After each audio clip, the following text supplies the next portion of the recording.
Welcome back to the Imperial 80s. It's good to be with you. How are you doing, M2May? I'm all right. Good Monday, good Monday. Feeling all right. Digging into our past definitely with this one. This was a staple for me. I'm curious how it was for other people, but this was definitely a staple of life. This movie, so it'll be very interesting to talk about it. Yeah. I don't even know. I don't know that it was a staple for me, but it's associated with like some wild, like the fact my memories of this movie are so vivid. Um, and we'll get into that in Hmm. a bit. Um, Please, audience, make sure to like, share, subscribe, support the Patreon.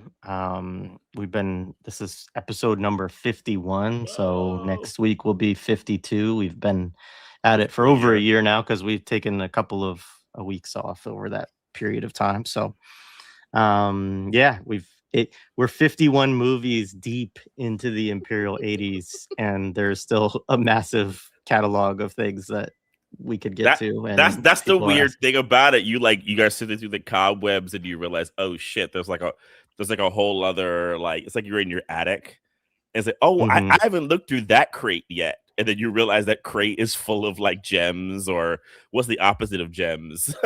like I don't know, dirt. I don't know what it is. Poison. Yeah, I mean, I did that conversation with Cena. I guess that was last week. I don't know what Hmm. time it is anymore. And like, he and I kind of have been having this debate a little bit because he sort of wants to um, talk about the imperial decline of the like visible through the culture industry, which I agree, like in large strokes, yes. But I also think it's somewhat challenging to have that like debate or that commentary in a moment where like what the narrative is, at least, is that you're having this resurgence, right? It's like the biggest box office year since pre-COVID, right? So you can go back to, the 20 teens, and you have, you know, obviously the Odyssey and the Spider-Man movie both like selling a ton of tickets, selling out theaters and all of this. I mean, I still agree with the broader point he's making, and certainly like the slopification and the leaning into IP and all of that kind of stuff that we see that has happened, and the declining, all the declines brought on even by like the fact that DVD and Blu-ray and like those are not really the cash cows that they used to be for films and that kind of stuff. But like, um but then you look back at the 80s, and this is part of like Cena's argument, or the 90s, and it's like it's not just like one or two or five blockbusters a year. It's like tons and tons of these movies, right? And I mean, not every movie that we cover obviously is a blockbuster, but just like there's so many things that you can point to as having like this reference. And some of that, Yeah. as he and I have also talked about off screen, is also like the monoculture conversation too, right? Like the difference in the culture in the 80s, where TV and film were so important, and you had to see those things like in the theater or when they were on TV. And then obviously people, like Hiram's dad and like many of us made our own like Netflix libraries and stuff like that, right? Out of cassette tapes and all of that. But just the the volume of things that seemed important. And I think that's like some of that is also just nostalgia, right? Which is part of what I've been saying to Cena too, is it's like it was important to us because we were kids and we were coming of age in that era. If you ask my kids, they would say Marvel is very important, even if I think it's slop, right? Because it's like to them it is. So yeah. But anyway. Yeah, I mean, and the other thing that I think we have to take into account is I think we've like left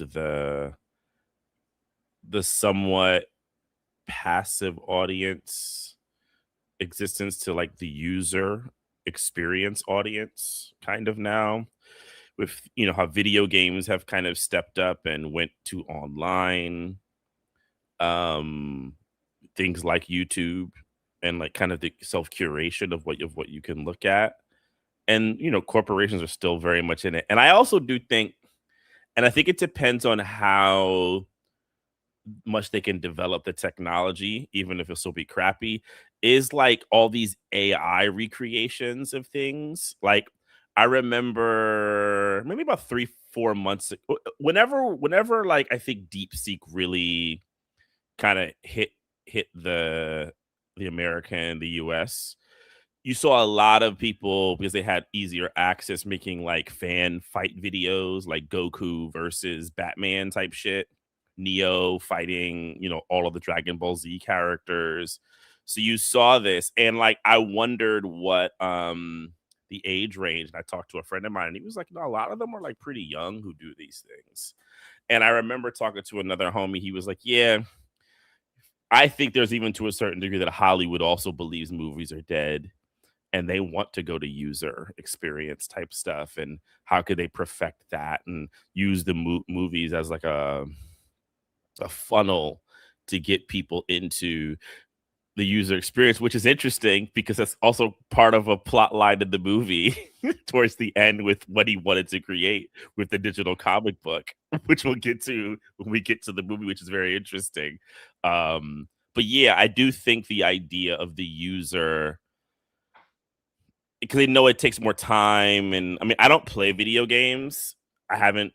When the online era, like the kind of like, I guess that'll be like Halo, like with GoldenEye, is that what it'd be, like the Bond games and all that? Would it be that, like whenever the kind of, GoldenEye wasn't online. it wasn't online? Okay, yeah. So exactly, shows you how much I know. But I think maybe Halo was like one of the first big ones, right? Yeah, Yeah. when Halo, I kind of phased out. I didn't get into the play with your friends or play with like random people across the world shit. Like that's for me, it was a little too weird. I just had to stop. But I know that like really got into people, and like that became their kind of predominant way of doing it. Movies for some people are a bit too like passive, I think, in that kind of way. And I put those in quotations also, right?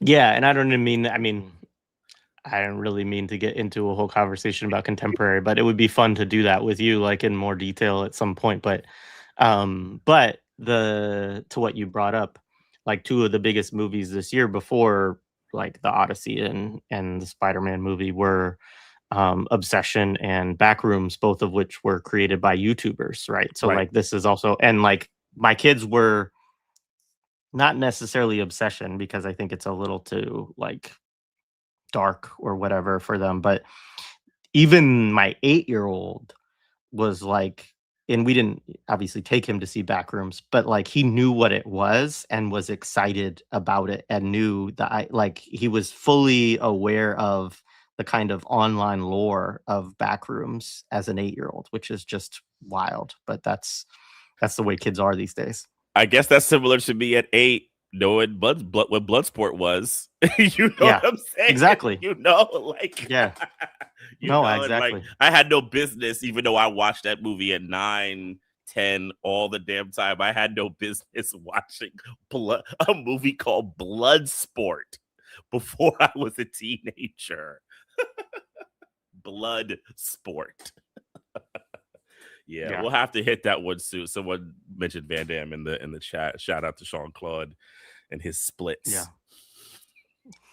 No, we will have to get to Bloodsport soon. There's a That bunch. There's movie's a few. that movie's I'm gonna be wearing so a weird to do.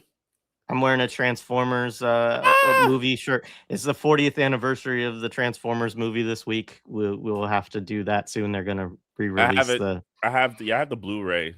I think it of was like the of the movie, the of the cartoon cartoon. movie. Yeah, yeah. I have Yeah. like the 30th. I think the 30th edition. Though I haven't. I don't think I watched it. I bought it and I didn't watch it. Oh wow.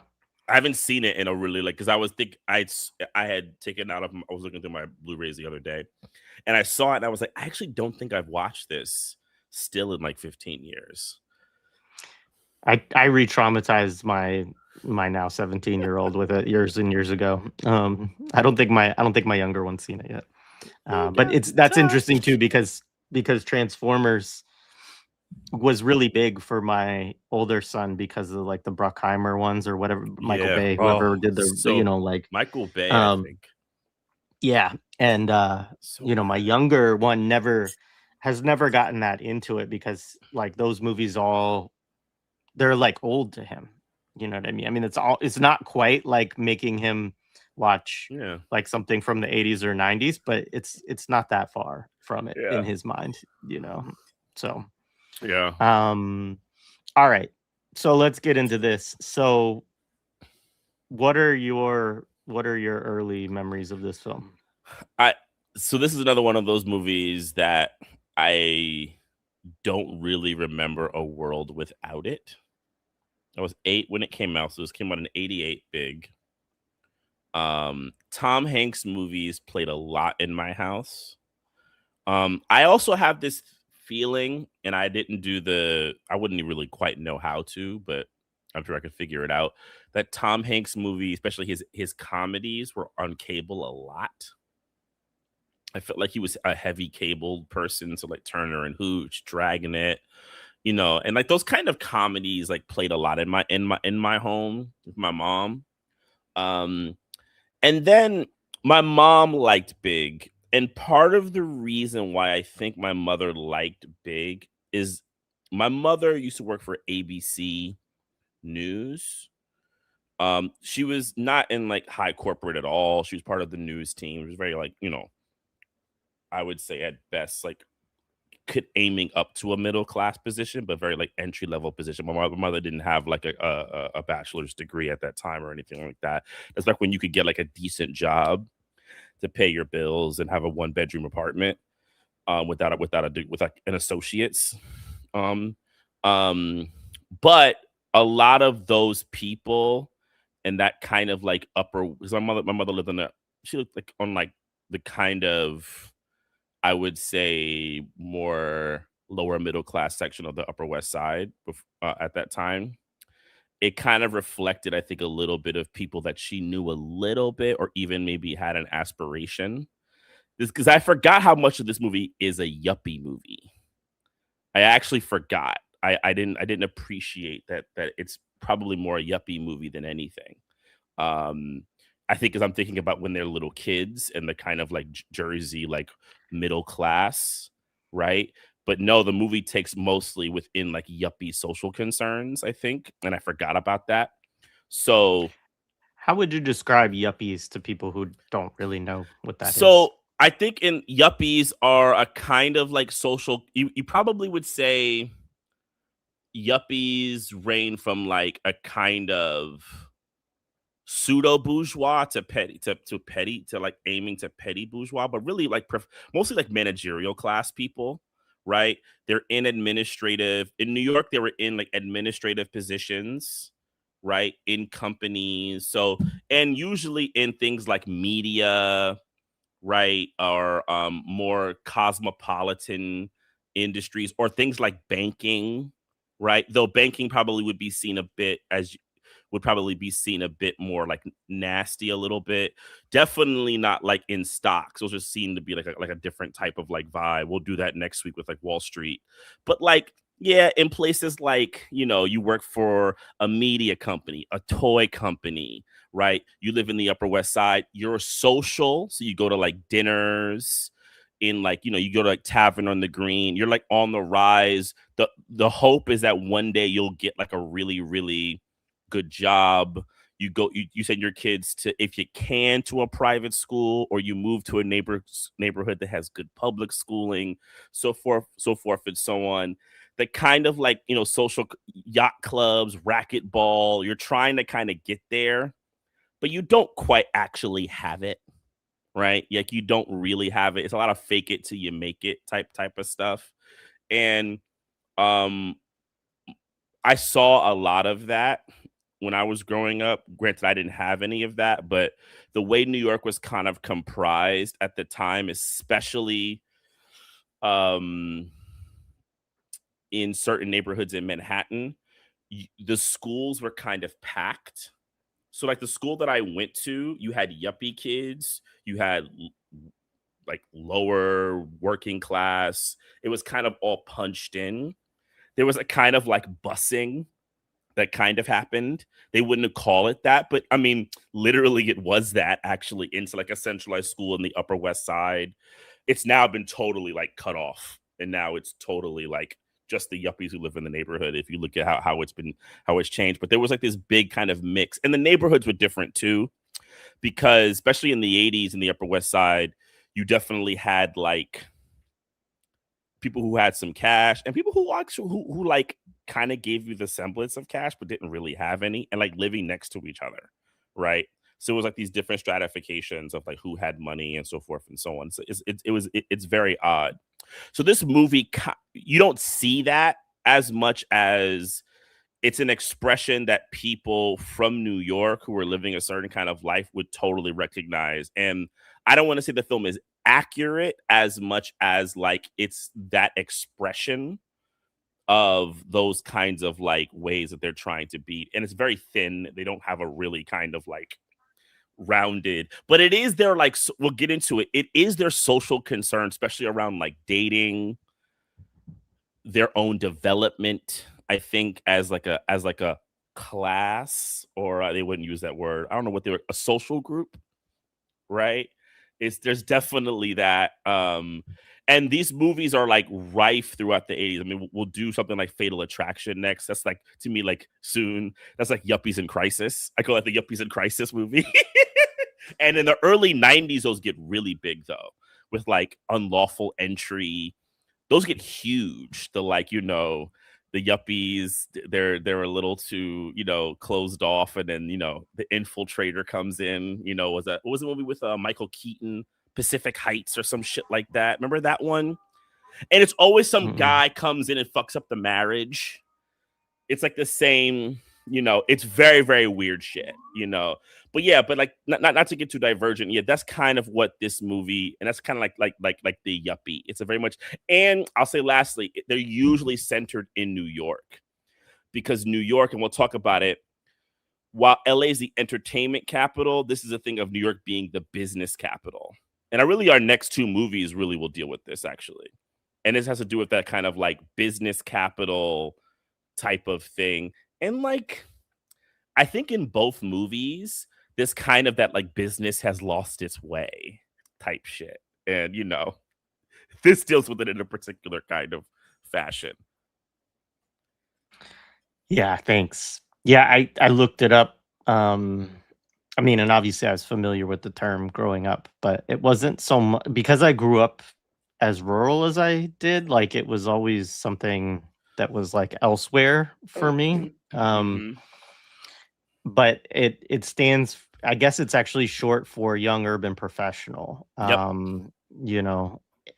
Or sometimes young upwardly mobile professional. Yeah. And it particularly comes about with like baby boomers in the 80s, and when they enter into the professional workforce. And I mean, obviously, I mean, I guess the end of the baby boom, early like Gen X entering the workforce, Yeah, kind of because thing. Or because baby boom being in it. John Hurt and Elizabeth Perkins characters would be in their early 30s. This is 88. They're boomers. They're my dad's age. They're literally probably slightly older than my dad in this movie, because by 88, my dad is like 33. So they're about my dad's age. Yeah. All right.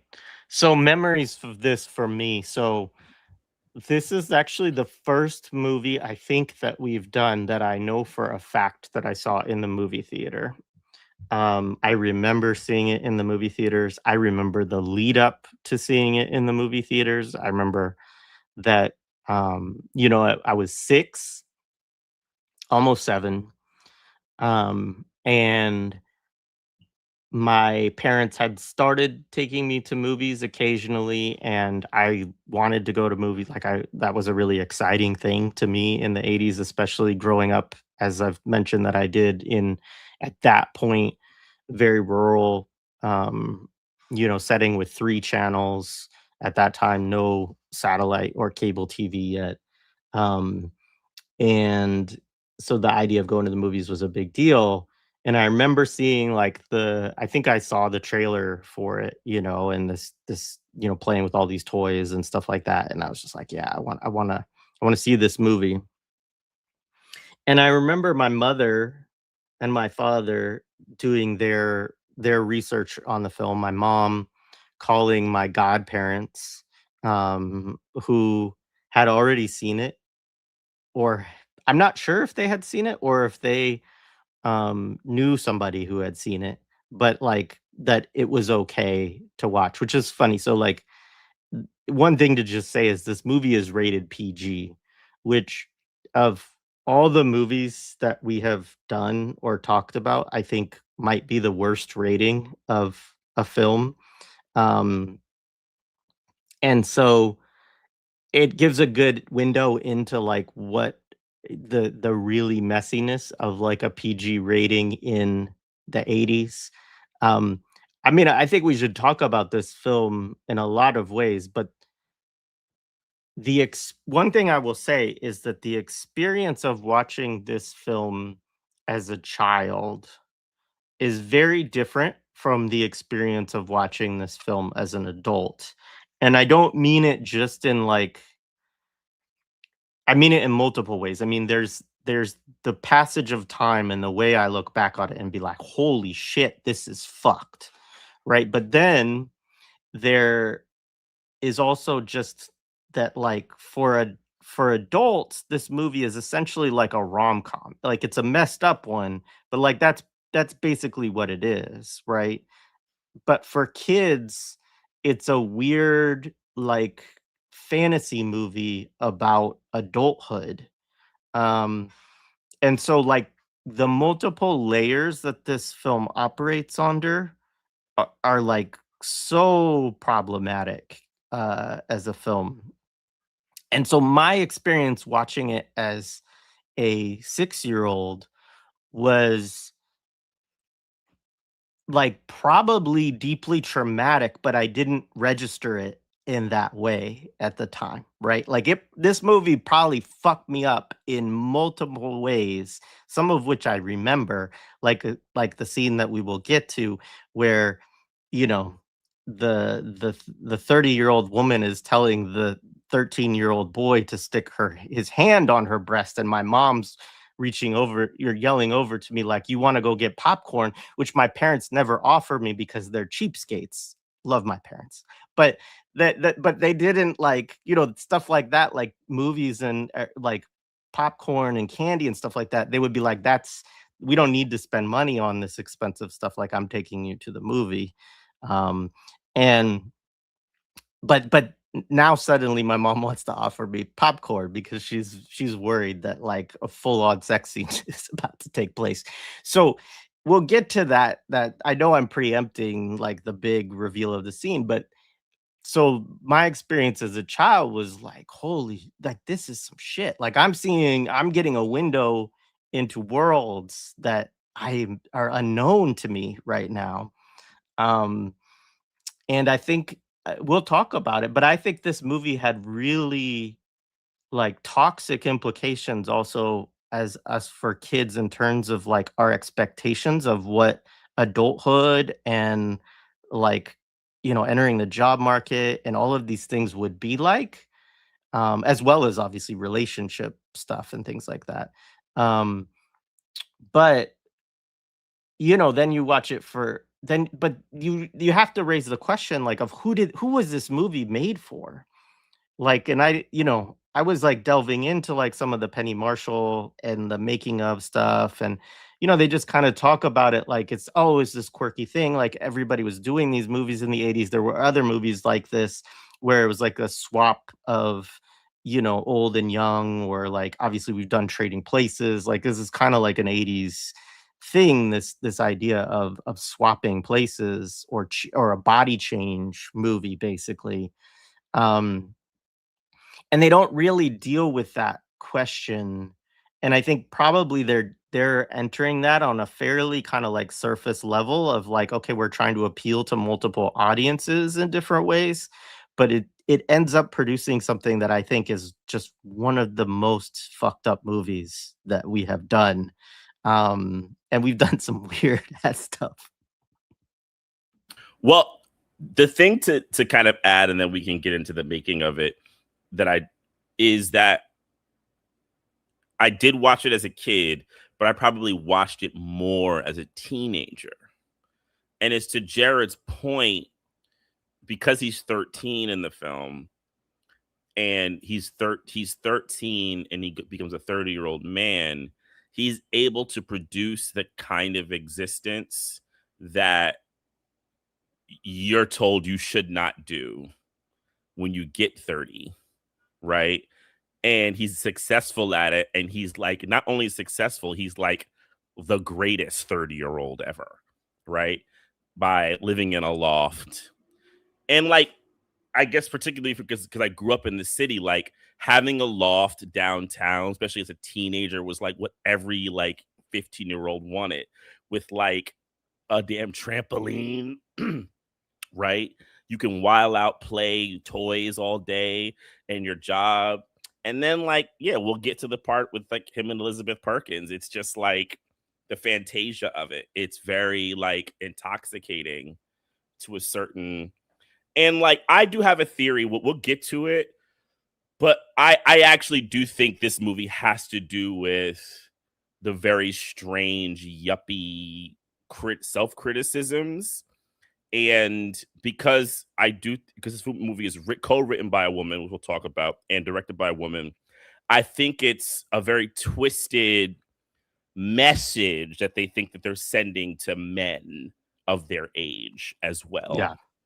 And it kind of shows their bullshit as well. Not saying that these white men ain't got problems. We know they do. But this is like your corrective. You need some therapy as well. For sure. For sure. And I will say one thing too, because I actually don't want to put, I mean, I don't know who all the somebody said in the chat, Epstein class playing in our faces and stuff like that. And it's like, yeah. But on the flip side of it, I know I kind of lobbed a grenade at Penny Marshall, and she's the director of it. And it's also the first movie that we've done that was directed by a woman in the 80s, which is more a reflection of the lack of movies that were directed in the 80s by women, although there were 100%. some others. But I will say, like, if you watch the making of it, she's basically like, I had nothing to do with the making of this movie. It was given to me, right? And it was like, you should direct this. So in some ways, I also am like, there's kind of like a fucked up aspect of like, she got handed this thing, and like they're like, we need a woman to direct this, because if a dude does it, like, it's messed up. So yeah. Though I will say, I mean, and we'll get to it in a minute. The co-writer being Spielberg's sister is, I think the other kind of big thing with it. So yeah, let's get to the making of the film. So, and you watched some stuff, so to give me some correction or give me some thoughts too. There's like, I've heard two origins of the film. One was, and I've never seen the film. They say that there's an Italian film called Da Grande that was made, and they credit, and it's a similar story, and they say that is part of the inspiration. They're supposed to be very different movies, but part of the inspiration for the movie coming out, right? But the movie's dated weird because the movie comes out in 87, so this movie comes out in 88. That's a bit of a interesting, like, I don't know, timeline for me that they would have that kind of awareness and build it. Also, like Father Like Son, which was with Kirk Cameron and Dudley Moore, right? Dudley Moore's a Dudley Moore movie. Is 87, and that's one of those swap movies, right? And there was actually a bunch of produced swap movies. There's also Vice Versa, which came out the same year, with Judge Reinhold and Fred Savage, I think, right? I used to watch that one a lot. I remember it had like the little like head. Also, like the mystical shit, like everything. We're gonna get into that, like the weird Arabian world mysticism. Like, it's just so fucking bullshit, dude. Oh, Right? that makes sense. Yeah. Zoltar turned you into a 30-year-old. Right. So, but I don't know. Origins don't matter as much to me, or inspirations as much as the people. So the script was written by Anne Spielberg. Yes, she is related to Steven Spielberg. Anne Spielberg is Steven Spielberg's sister. And Gary Ross. Ross is also a screenwriter. Spielberg used to work for Anne Spielberg worked for her brother's company, right? And she wrote this script with Gary Ross, who was her neighbor, right? And they were developing it. I think they sold it to James Brooks because he at Fox, he was going to maybe produce it, but they were going to bring Spielberg in to direct it as well at some point, right? Spielberg wanted Harrison Ford to do it first, but he later backed out. He says due to scheduling conflicts. Apparently, much later, he said he was worried that his sister wouldn't get credit for the movie, so he backed out. And he said he let me just back out and I'll help her in the ways that I can, but I want her to have like the full credit of it. They went through a kind of like directing search with like various people, but they eventually landed on Penny Marshall. Now, people who know who Penny Marshall is, Penny Marshall's biggest claim to fame is Laverne and Shirley, the really famous television series.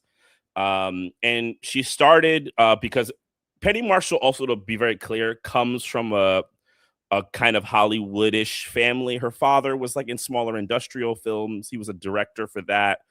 Her brother is Gary Marshall. If you don't know his name, Google him. You'll know his face. He makes appearances. He's a writer.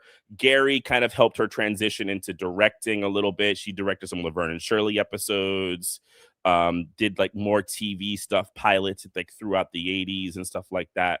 And then in the mid 80s, she gets her first film, Jumping Jack Flash, which is starring everybody's favorite, Whoopi Goldberg. I'm being very, very, very, very sarcastic there. Everybody's favorite. We have to do that movie. We definitely have to do Jumping Jack Flash. It was a successful film. Did really well.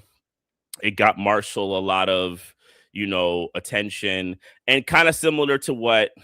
Yep, that's Gary Marshall. Everyone knows who Gary Marshall. He's in like so many things and TV. But I think most people who know his face don't know that Gary Marshall was very big in producing, writing, all types of shit. He had a lot of he was very much in there, right?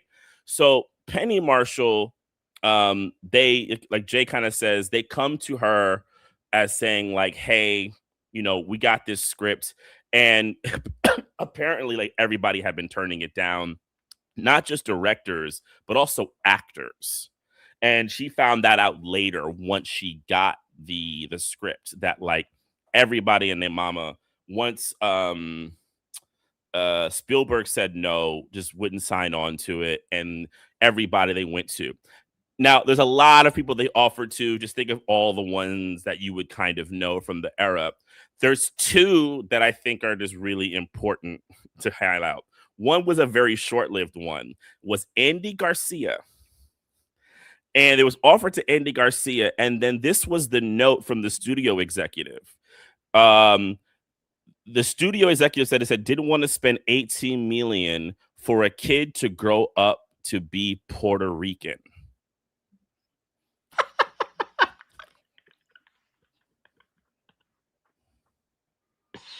I had to take that pause. I had to take that pause for the cause. Was the studio, and then someone wrote Garcia is Cuban, right? Which is also the other. There's like two. First of all, even if he wasn't right, exactly, he wasn't, but also homie's Cuban. I was gonna say, was the studio executive Donald Trump? I mean, might as well be. So like, yeah, Penny Marshall made a joke. She was like, "Yeah, that's kind of how they were at the time." Like, she was like, she leaves it out there. One of her stories, it's really jacked. Tom Hanks did initially turn it down, but I think apparently due to scheduling, right? The first big real attachment was Robert De Niro. And this was a rumor that I had heard for many years that I didn't know if it was true. And then it came out that it was true. So De Niro was actually attached to play this. It was Elizabeth Perkins says it was a much darker script, which like no one's ever really elaborated on what the darker version of Big would have been. I just don't want to. I actually don't want to know what the dark version of Big would have been. And then there was a lot of stuff that happened. Some of the studio people didn't want De Niro for various reasons. De Niro wanted to do it because he hadn't had a big financial hit in a long time. He had done a lot of Scorsese movies. They weren't big. He wanted something that he felt like could be family. And I'm just saying, he wanted something that could be family. And I'm just like, okay, this is a family film, Bobby, right?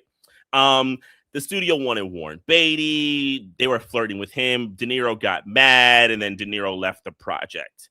They go back to Hanks, who's kind of opened up, and Hanks, excuse me, and Hanks saw it as an opportunity for him, and he later kind of like signed on to the movie, right? And that's kind of like the way it kind of comes together. I mean, the interesting thing about this movie, and we can talk about it when it comes to Penny Marshall, it is in like seen as like a glass ceiling breaking movie for like a woman director. Like Penny Marshall, if you think about like narratives of women in Hollywood directing, this movie is seen as like a big deal. I think she does Awakenings after this, and then like A League of Their Own, so forth and so on. But I have to say, and I'm pretty sure Jared will agree with me, this being the glass ceiling film in Hollywood for a woman director, I just think tells you everything you need to know about Hollywood and its ethics and more and its ideas, right? Of what they will celebrate and push, right? Because this is a hugely successful movie. I think it's like the fourth highest grossing film of that year. It gets Hanks an Oscar nomination, his first. It's like the end. I think it's like the kind of transition period. Like he would not have went on to be able to do things like Philadelphia had he not had this successful of a kind of film. Because Hanks was like locked to doing. If people remember Tom Hanks, I mean, I think it's hard for people who don't remember Tom Hanks before Philadelphia and Forrest Gump to realize like he was largely considered a B movie actor. He wasn't people liked him, but he was doing like Turner and Hooch, The Burbs. They were kind of like corny comedies. Like when he does, we'll do Philadelphia. I'm sure when we do Imperial 90s. Well, we actually have to do Philadelphia when we do Imperial 90s. That's a very weird movie, but I think people don't really know. It's kind of like OJ before the murders, like we were saying with Hiram, recently. Like he had a total different, bosom buddies, said total different like vibe, right, and a total different like relation, right. And this movie starts a bit of the transition, or like at least legitimizes his like goofiness, and then of course by 93 he's doing, is it 93? He's doing Philadelphia, Forrest Gump, and then by the late 90s, he's imperialism's favorite guy, in Saving Private Ryan movies, and what is it, Band of Brothers, and all that type of shit. Yeah, I mean, I think that's a really important to underscore. I mean, somebody said this movie was before Tom Hanks could act. I actually think this movie is considered his breakout acting role. Like I do consider he even the fact says that he got to a degree. Yeah. He even says that to a degree. He said I was very bad in a lot of those movies I was in. I didn't learn how to act until Big. He gives Penny Marshall said a lot of credit for that. Yeah. And we'll get into it. I mean, I actually do think his acting in this film is pretty good. Like it's not that easy to play a child in an adult body. And that maybe there's times where he kind of overplays it, but I do think that it's hard to do. I mean, I can't imagine, like Robert De Niro is a great actor and he's certainly capable of doing comedy. it's still hard for me to imagine what the Robert De Niro version, especially with it being darker, you know I don't know. I don't know if there's, like, voiceover and him thinking about what he's gonna do or what what makes it darker. I mean, it's just I don't want to, and it's funny like because I read the interview with Elizabeth Perkins about it. She was like, "Yeah, I was casted when De Niro was in it. It was a very dark movie." The way she Mhm. says it, I'm like, "Damn." I'm sorry. I'm happy for you that you only had to do that one weird scene, Elizabeth. Taxi Driver meets Big. Yeah, so but, you're right. I mean, Hanks does a lot of movies in the '80s, and there's some others that we probably do need to do on the Imperial '80s. But a lot of it is him. It's a lot of supporting role stuff. I mean, Splash is like his biggest movie before this, I think, in terms of like real terms, and that's Daryl Hannah vehicle for sure. And like he's seen as like doing a good job kind of in it in that role, but it it's not yet like a serious. I don't think he's yet taken that seriously. He's does some stuff along with like John Candy and other folks like that, where he again is like supporting what they're doing. Yeah, And Dragnet with Dan Aykroyd. I mean, even yeah, the Money Pit. He's the male lead, but that's really a Shelley Long vehicle. yeah, and a lot of them, like you say, I mean, whether we think, yeah, B movie is probably a good way to describe it. I mean, in that era, you had plenty of movies that went to theater, but were not ever expected to be either a blockbuster or like an award-winning film. And I would say that's largely the kind of stuff that he was in. And this changes his career, honestly. I mean, yeah, he doesn't. I agree. I don't think you get him in Philadelphia or Forrest Gump, and in many ways, I think his performance here is sort of the prototype of what he goes to with Forrest Gump to a certain extent, like the adult playing the child sort of thing. That becomes kind of his lane. Yeah. Um, Oh man. but yeah. So anyways, I just agree with that point that you're making. Yeah. And the De Niro stuff was funny. In the making of it, they did spend quite a bit of time. Like it was not just like a small thing. And the other point you made is like about the other films. They did make the point in the making of that I saw that this was supposed to be first, but then because of all the delays and the switching of actors and directors and all of that stuff, that's why it ends up being the last really of all those movies to come out, but by far the most famous. I mean, like way it becomes way bigger deal than Yeah. any of those movies. And one thing I do want to say is it is interesting if you even broaden out the theme of like the switching or the embodiment as like a huge Hollywood thing. There's that other movie with Robert Downey Jr. when he's like he dies and he comes back through a guy. Anybody in the chat remember that movie? I forget what that movie is called. Better Off Dead or something like Better that, Off isn't it? Dead, or no, I think it's a different movie or Dead. I don't remember, but like it's a thing that Hollywood like this kind of like either second chance or through another person's body, um, or another kind of body, you kind of learn the life lessons. Hearts and Souls, I think, is Hearts what and Heart and Souls. Souls. Heart Yeah, and Heart and Souls, yeah. Souls, right. And like there's these kinds of it's like a big kind of Hollywood thing, especially in the 80s. And it's how they do their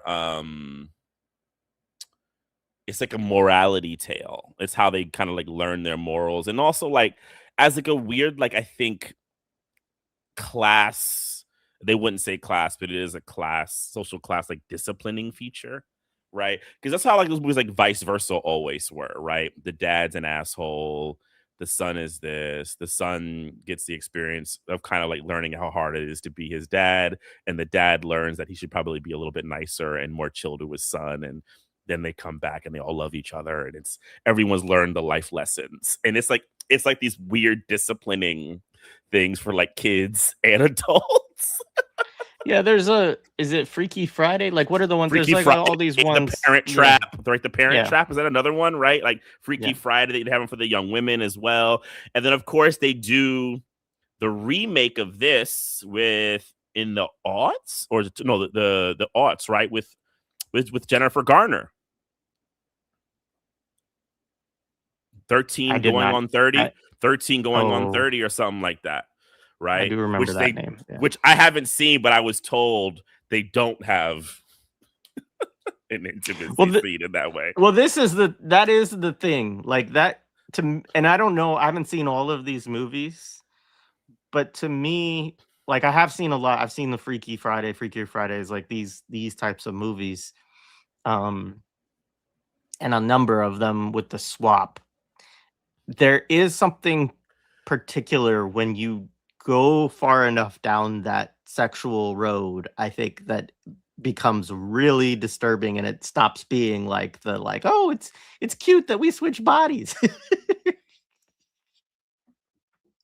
I mean, that's yeah. Let's get to the movie because you'll start seeing there's like little things in it where you're like, you can see they're starting to tiptoe to that road, and you just see Penny go, "We got to stop here. We got to stop here. Let's just stop right here." And it's like, wow, this is a choice, right? So, I don't know if there's anything else in the making. We probably can go right to the movie. So, the movie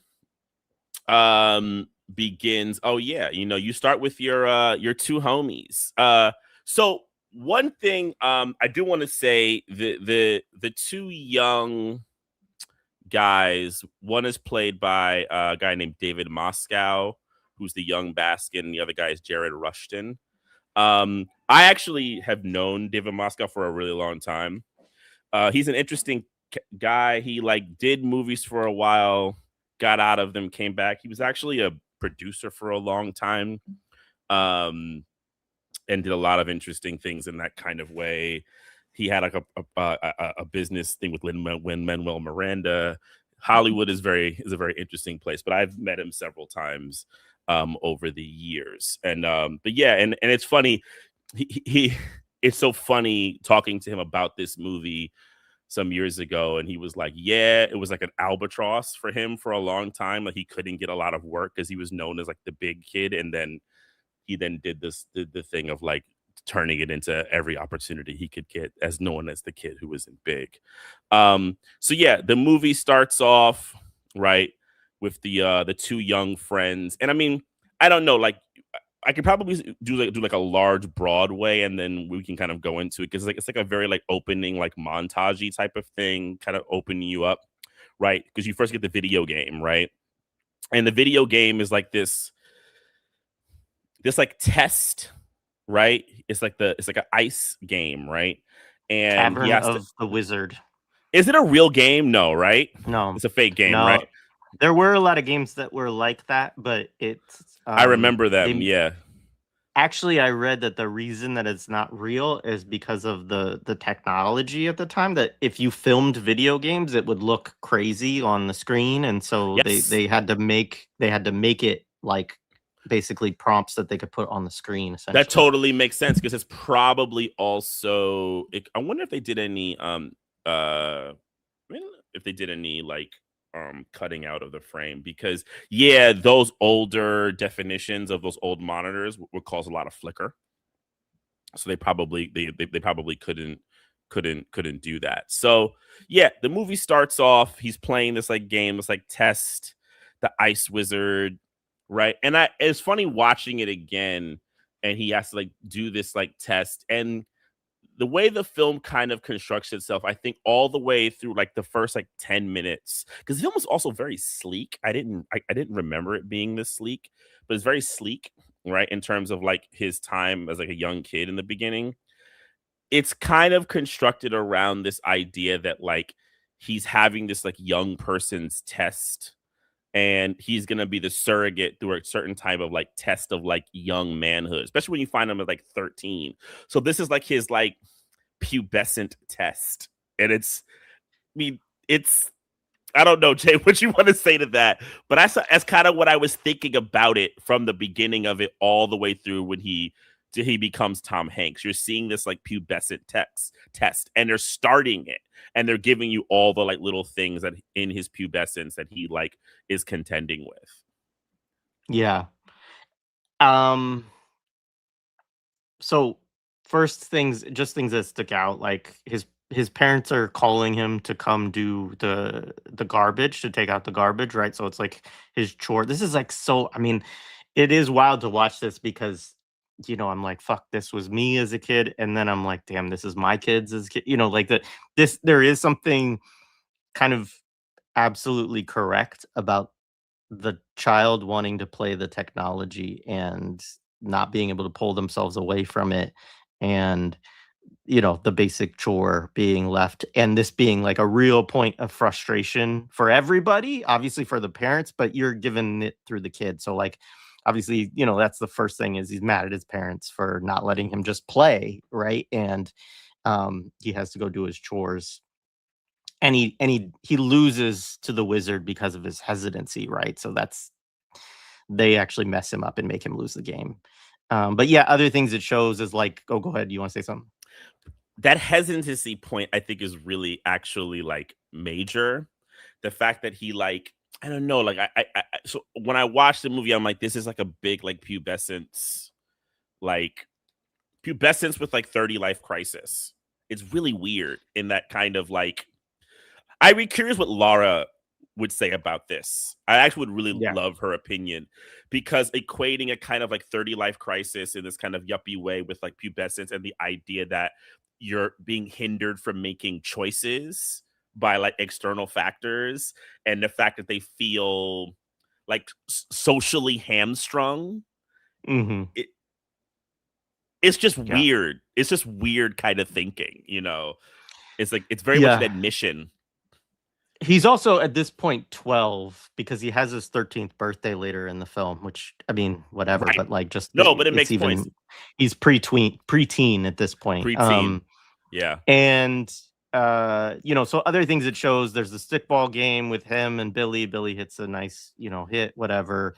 Billy is his friend, played by Jared Rushton, who actually was one of my favorite actors in this period. I also love him in the Honey, I Shrunk the Kids movie, Kids, which we yeah. do have to do as well. And he quit acting not too long. I think he went into like his late teens, early 20s, and got out of it. He's like a musician now or something like that. He basically stops, like, I mean, 2000 is the last thing he does, but basically by the mid 90s, he's done. He does a couple of like episodes of things, but pretty much not much after that. They have the baseball cards, and Billy asks for his gum, right? So they're obviously tops, if you know, they do the shimmy shimmy Cocoa Pop thing, which like we'll come back to that as well.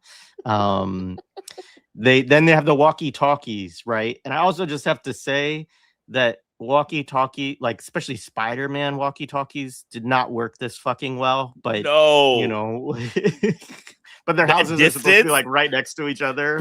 But they got like brick walls, bro. Like, come on, that distance with like brick walls, you ain't getting that shit through. You need like a proper high grade walkie talkie or whatever. So, anyways, they're doing their walkie talkies. They're talking about this girl Cynthia, right? That had given him kind of the look when they were out getting ice cream. And then you're right. I mean, didn't they peek through? Was it their teacher's shirt or something like that? I don't know if they talk about that. I don't know if they actually. It's the teacher, right? It. No, they don't. They don't talk about. They talk about it, but like, there's like this discussion. Like they're really into like the kind of like the young boys who are kind of like the outsiders, right? Because they're kind of smallish and everybody's a little bit bigger, quote unquote, right? And but they're like, She leans over and you can see all the way down to her flowers. Her flowers, yeah. And he's like, whoa. And so they go to the carnival. I mean, you're right in terms of the tightness of this scene. I also forgot this because I was like, if this was done today, I feel like we would have 45 minutes of this. And literally, it's like 7 minutes or 8 minutes to go through all of this to get all the way up to the carnival, basically, and get into the carnival. Let's get to Tom Hanks, bro. They're like, let's get to Tom Hanks, man. He's getting paid a lot of money. Get this motherfucker on screen. Like, we don't need this little ass kid. Who needs him? The other kid is better, Like, they want that kid because he's in the movie a lot. Billy Cole, and also even like their names too. That's it, Kopecky. and Baskin, right? Which I think is Yeah. the other thing, is like the film is set in the suburbs of New Jersey, Yep. but they're like, and the thing about the suburbs of New Jersey where they kind of are, because they constantly invoke I guess that would be the George Washington Bridge, right? They constantly invoke that. Um, is that they're New York sports fans. So when they're playing stickball, they're invoking the Yankees, and when they're and he there's a lot of New York Giants stuff in there. So this idea of like the outskirts of the city, the kind of like middle class who like lives out of the city, but they're like part of the city. They'll eventually get to the city, which I think is also another kind of like interesting little point once he grows up. This kind of like, the people who will eventually go there, or the outside, or who left there, who don't live there anymore, and they're kind of in the outside. Yeah, the locations are interesting. So his home and school are in Cliffside Park, New Jersey. Palisades Interstate Park is where the carnival is supposed to to take place in New Jersey. And then obviously a lot of it is in Manhattan. And yeah, they also use Ryland Right. Playland in Rye, New York as Which some I of the used to go shots of to a the, lot. yeah, Which I yeah, used to go to a lot. Right Playland was like a huge place I used to go yeah. to a lot. They let it run down really sadly. But anyway. So yeah, then we get to the big kind of like big quote unquote pun intended famous scene of actually being at the carnival, right? And so he's at the carnival, right? And he's there. One of the most hilarious aspects of the movie is his dad, who is pretty much not a character in this movie at all. I mean, I think he's in this scene. Yeah, I think that's it. I don't even know. Like, I was really trying to think, like, does he even maybe he's like shows up briefly when the cop comes, but like it's like very like he's basically it's his mom that's the Yeah. family. Like he's basically not in it. And his mom played by Mercedes Rule, who many people will know from many, many, many movies. And I did think her as a choice was interesting in coding. And I'm always interested in how they're coding class, the hints of ethnicity, when it comes to certain classes, like not being super determinate in certain things, but like how people code certain things, right? And like Mercedes Rule has a particular kind of vibe that she gives off, and that's this so that people think this is that kind of family, right? And but I'm not saying I do it again like in a negative way as much as they're doing it in a particular kind of like coding to let people know about a certain kind of like New York, New Jersey vibe, middle class. Like the castings are always very interesting to me, along with like the names, right? And how they're named, especially when you get to Manhattan and you see who has certain particular names and certain particular like castings and so forth and so on. So yeah, so they're like the very happy go lucky. He has like a little sister, right? And then there's like a big old like roller coaster. The parents are like, no, you can't get on that one. But then of course he sees the girl that he likes. She's like a taller blonde. She's blonde, right? So that's like the other thing. He's dark haired little kid. His homie's a redhead. With freckles. I think he has freckles, right? The other one, does he have freckles? Probably. Maybe a little He bit, does, right? yeah. Yeah. Yeah. So like. So there's also these like really like obvious codings of like social shit. Yeah, he has freckles too. They both have freckles. They both Like have that's a thing. freckles, right? Yeah. Yeah, they both have freckles. So like there's like this thing of like height freckles.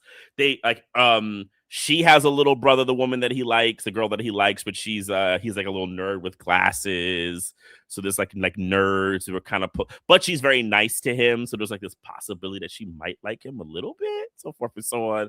But then, of course, so he wants to get on the line, right? And like, he's like, but I want to go on my own. The parents are totally oblivious. They have no reason. They have no reason to know why he wants to get on the line because he sees homegirl on the line. He does the little thing where he goes up and stands next to her after his parents let him go. He tells his parents, "Give me a half an hour," which I, and he's there. she's like, hey, how you doing? She's like, hey, Josh. And she's very nice. But then, of course, she has the guy that she's there with who's taller than him, right? And what did she say? He drives, right? So it's coding, which I never quite got the coding. Is she is older, or is she like one of those like, or is she like a older but then with an older guy? Is kind of what she's slightly older than Josh, but probably not as old as the guy. I mean, he's probably still in school as well, but like, is that kind of thing, like the freshman dating the senior type thing? Yeah, he drives, right? Like Right. that's the big thing. And he's taller. I mean, yeah, I don't know. I mean, like if he's 12 at this point, he's not even in high school yet. Yeah, he's in But middle school still. she's dating somebody who drive. I mean, like a lot of questions. But I did Yes. sort of but I think that the kid who was like the dork is the same Yeah. age as them, and they're like she's his older sister. So Yes. like that she's a little bit older. Hmm. And I mean, even in the conversation that happens the night before, uh, the what's the name? So Josh is like kind of like Billy is like, yeah, she dumped this other dude. Like she likes you, you have a chance, kind of thing. And Josh is like, well, that doesn't really mean anything. So he's putting himself out there, right? He's trying Yeah. to get this older, he's trying to impress, and he gets Yeah. shot down. And then the worst part, he goes to get on the little roller coaster, which is really not even a roller coaster. It's like this little loop, basically. Yeah. It's like a super looper. It just goes upside down, which is a Uh, big deal on the carnival. And he's too short by quite a significant margin to get on it, and has to like humiliatingly, walk away. And they're both able to get on because they're both taller than him. She does say something of like, oh, that's a stupid rule and that kind of thing, but he has to leave. yeah. And so yeah, he's humiliated. He goes over to Zoltar. He kind of has like a rage out on it, like hitting Hmm. it and all of this stuff, and it comes on because it's off. And then he, Which he doesn't drops the know at quarter. first that it's Right. off. He thinks it's Yeah. on, but yeah, it's just not Well, it's working. also unplugged, which is the Yes, what I thing that you mean. see after. That's what I Yeah, yeah, mean. yeah. Yeah. Um, but he drops the quarter in its mouth and says, "I wish I were big," right? And it says, "Your wish is granted." The little thing comes out, and he goes home, right? And Yeah. that's it. So one thing I do want to say on the machine for a second, because it is actually a replica of a real machine that was in the 60s. I think it's called Zoltan. Zoltan, yeah. Yeah, it's called Zoltan, and it was a real life machine, a kind of like fortune teller machine, right? But then they made it into Zoltar Speaks for the movie, which is also one of the other interesting things with this movie are the products that like live after it. Because this thing became so popular, this movie was so popular, they end up making Zoltar Speaks things. And then also when we get to it, there's the very famous, which is like down here, the very famous piano, which I saw in FAO Schwartz when I was a kid, right? And the lines were freaking insane for those things. But we'll get to that when we come to it. But yeah, Yeah. the whole Arabian, like, thing. It's so one of the things about Hollywood is making everything not have any kind of like very as little context and history as possible. So it helps in their aiding to like make these like really weak, decontextualized things seem like they're innocent, right? Yeah, if you give no context really to anything, you just grab I'm not saying this is good, but this is their thinking, or even their subconscious thinking. You just grab a kind of thing, yeah, it'll be like a kind of like Arabian type thing, and like yeah, it'll Like a genie. like a genie, right? I could just see, we put it up there, it'll breathe, right? And then he'll get the message, and then everyone will understand it. And that's the thing. It's like the reason why people in America understand it is because it's actually part of our everyday cultural racist understanding of you know peripheral nations that are not the US. Like we have these fucking, these relations to it, genies and the old world, the old dark mystical world. Because the other thing is that like it's a trickster. And I think that's like the other part of it. It's like Zoltar gives Josh a disingenuous deal, but also when you interact with the old world, it's like a test of manhood. So it's like you know, it's all the fucked up shit that they think about, the old pre-human or pre-enlightened world, that to kind of reach your actual manhood, you kind of like got to go through the fire that world kind of gets you. So he's going to get the real test. So it kind of ties back to like the beginning of him, the sword, the sorcerer, and all that type of shit, and the test, and no longer being hesitant, and taking the world.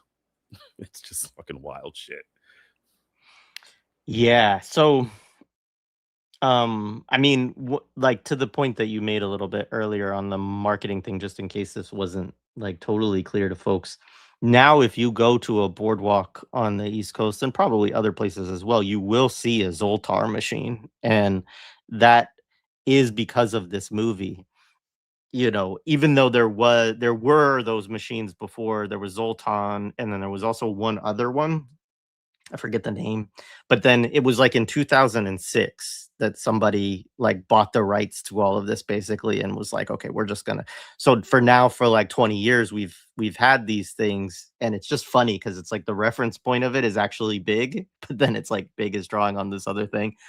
Um, and yeah, I mean the genie thing, the idea, I mean that would be a whole thing to dig into, of the idea of the genie and the fact that the genie always gives you wishes. This is the sort of thing with the genie stories of, it's like the be careful what you wish for thing. It's sort of this, there's a little bit of a kind of the purpose of genie movies, I think broadly, and genie like fiction or whatever, Mm-hmm. is sort of to kind of instill this like waspy, Protestant work ethic thing of just like, you think that it's great to just wish for all this amazing stuff, but actually that becomes more money, more problems, right? Like this is the Be you know happy with the life it, you have. I mean, Rod yeah, Serling did that a lot in the Twilight Zone. That was one of his more liberal, really conservative kind of positions in those. He would do a lot of those where like a devil or a genie would come and would give a kind of deal, but they would always warn. But they would have some kind of warning, and then either the person would learn the lesson and appreciate the life that they have, or their most darkest side would be exposed or something like that. yeah, Like he has the famous one, which I kind of think is like a genie one with like Hitler, where what's his name is visited by Hitler, and he yeah. becomes, you know, well, Dennis Hopper. Yeah, I mean, the Twilight Zone's a trip. and And it's not so much this movie, because this movie goes on a very weird journey with it, but a lot of the genie stuff, yeah, also becomes this kind of propaganda of, y'all don't really want this much money and power because having that stuff is really hard. Like, be happy being a little peasant that doesn't have to worry about these big problems that we have with all this money. It's so hard. Yeah, they do that. I mean, there's like the rod. Oh, there's like there's a big one where I think the guy becomes, or I think he becomes like a dictator or something like that in the process. Like it's like his anti-communism, totalitarian Hannah Arendt shit. Rod Serling was always so fucking like, dude, calm your ass down, you know.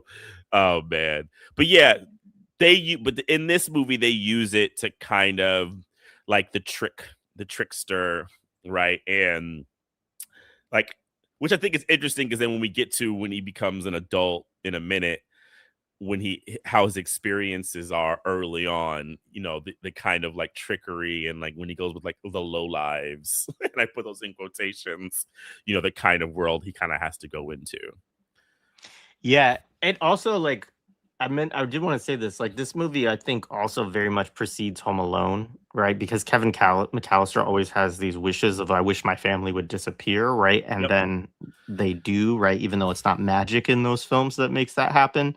Mm-hmm. But the this is the wish. But it is funny too to just say that like his wish was just to be big, right? Like his wish was not to be 30 years old. So I do think that, like, yo, that genie, man, he's taking lots of liberty, but that's very Twilight Zone. The guy goes, I want to be wealthy, right? And the next thing you know, he's a dictator. You know what I'm saying? Like, he's Stalin. It's like, it's just so much. Like, okay, he didn't really say that, but okay, thank you. So yeah, the movie, like, so like he does that, and then like it kind of just cuts, and then like you get like the storm is happening, and there's like the dog is outside, and the things, his little sister's crying, and he has his walkie-talkies in the bed. And then the next morning, and like I mean, this movie is really like sleek. You're talking like 11 minutes into the movie, he like, next thing you know, you get the two legs of Tom Hanks jump down right off the bunk bed, and we're here. Tom Hanks in his like Transformers tidy whities or whatever the hell those were. I think they were Transformers tidy whities, right? And like Mercedes Rule is downstairs doing her, her getting her shit together, and then they do the whole thing of he goes into the bathroom, looks in the mirror, and he sees himself, right? And he's like, he can't believe it, right? Oh snap, like what's going on? Right. I mean, the big telling one where they started off really early is what does he do? He looks in his tidy whities. You just see him look down, and he looks at his, his male private parts, and he goes, oh, I'm bigger, and like,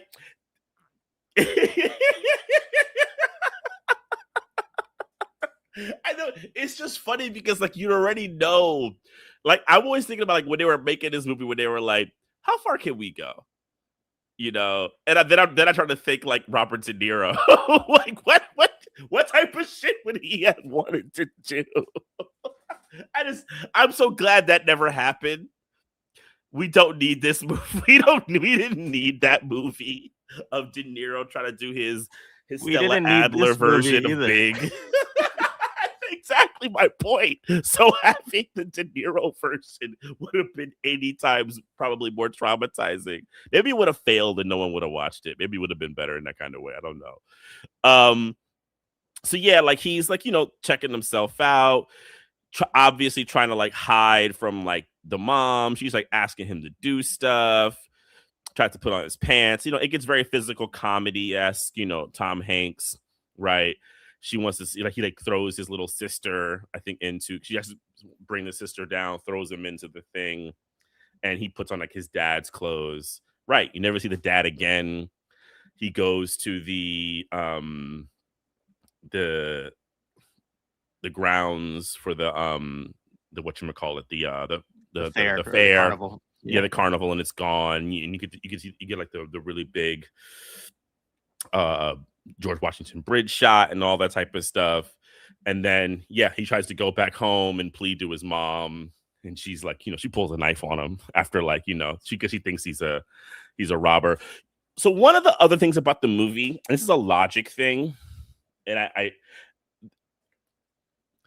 and it's like a brain thing where something is movie coded and not real world coded. Because one of the things to think about is and I thought about this, if we're being like really serious, taking it seriously, is he another person or is he Josh Baskin aged? You understand what I'm saying? Because if he's Josh Baskin aged, I'm not saying the mother or even Billy would recognize him, right? Aged. but there's a different kind of like psychological orientation, right? Of even myself or even us watching the movie, right? He's a different person, right? And I think psychologically where that is for the movie, it actually gives a bit of a distancing of why we actually can't take it so seriously in a way. So it actually hides, I think, some of the like weirder implications of it. It gives like a kind of distancing. The fact that we know this isn't the same person, it's just movie world. Like we know it's like a fakeness to a certain degree, right? Because it isn't David Moscow, you know, and you and also because you can't do that. Like it's like part of it. Like it's like what you know implicitly. You know that that can't happen, right? Well, right. So It's fucking magic. exactly. But then that's what I'm saying. But if it's magic, he doesn't look like because like that's like if I wanted to suspend my disbelief, right? I would say, well, he doesn't look like how he would look because he doesn't look anything. He looks like Tom Hanks, and Tom Hanks wouldn't look like him at a younger kid. Like the way the face ages. If you look at a picture of me as a kid and a picture of me now, I just look different. You know what I'm saying? Yeah. So it's like an interesting little thing, like psychologically. But I do think it has an effect on how people orient themselves towards movies. It's like the whole thing when they talk about there's like a psychological effect where you have people play brother and sister and they look nothing alike in a movie. They say that there is like a distancing thing that kind of happens because you know on some level that this is not true. It's part of like the fakeness of a movie, right? And that actually is a better receptacle or to be a receptacle to actually get you to buy into propaganda in a Yeah. weird kind of way because you don't take it seriously and then you're in that way getting this stuff kind of poured into you. Yeah. No, I think that it largely makes sense. I mean, I always read it as it is supposed to be him uh at 30, but then of course not with any, because it happens instantaneously, not with any memories between Right. 12 and 30, right? Um Or and so experiences like things that happen to your right, body, right? So forth and right, so on. right. So it is supposed to be Josh Baskin also, but but I mean, to your point, like to me it's the magic that makes it like, that, I mean, of course, it's all like it's magic. There is no It's movie magic, that exactly. like this shit doesn't happen, right? So you kind of, yeah, you're already in a world where any kind of thing can happen, and it does instantly distance it from reality, I think, in a Yeah. certain way. But then, Yeah. like you said, then it allows, because I'm thinking back of myself watching it as a 6-year-old, then it still allows you to imagine what is life like as an adult if I got to be transported into an adult's body.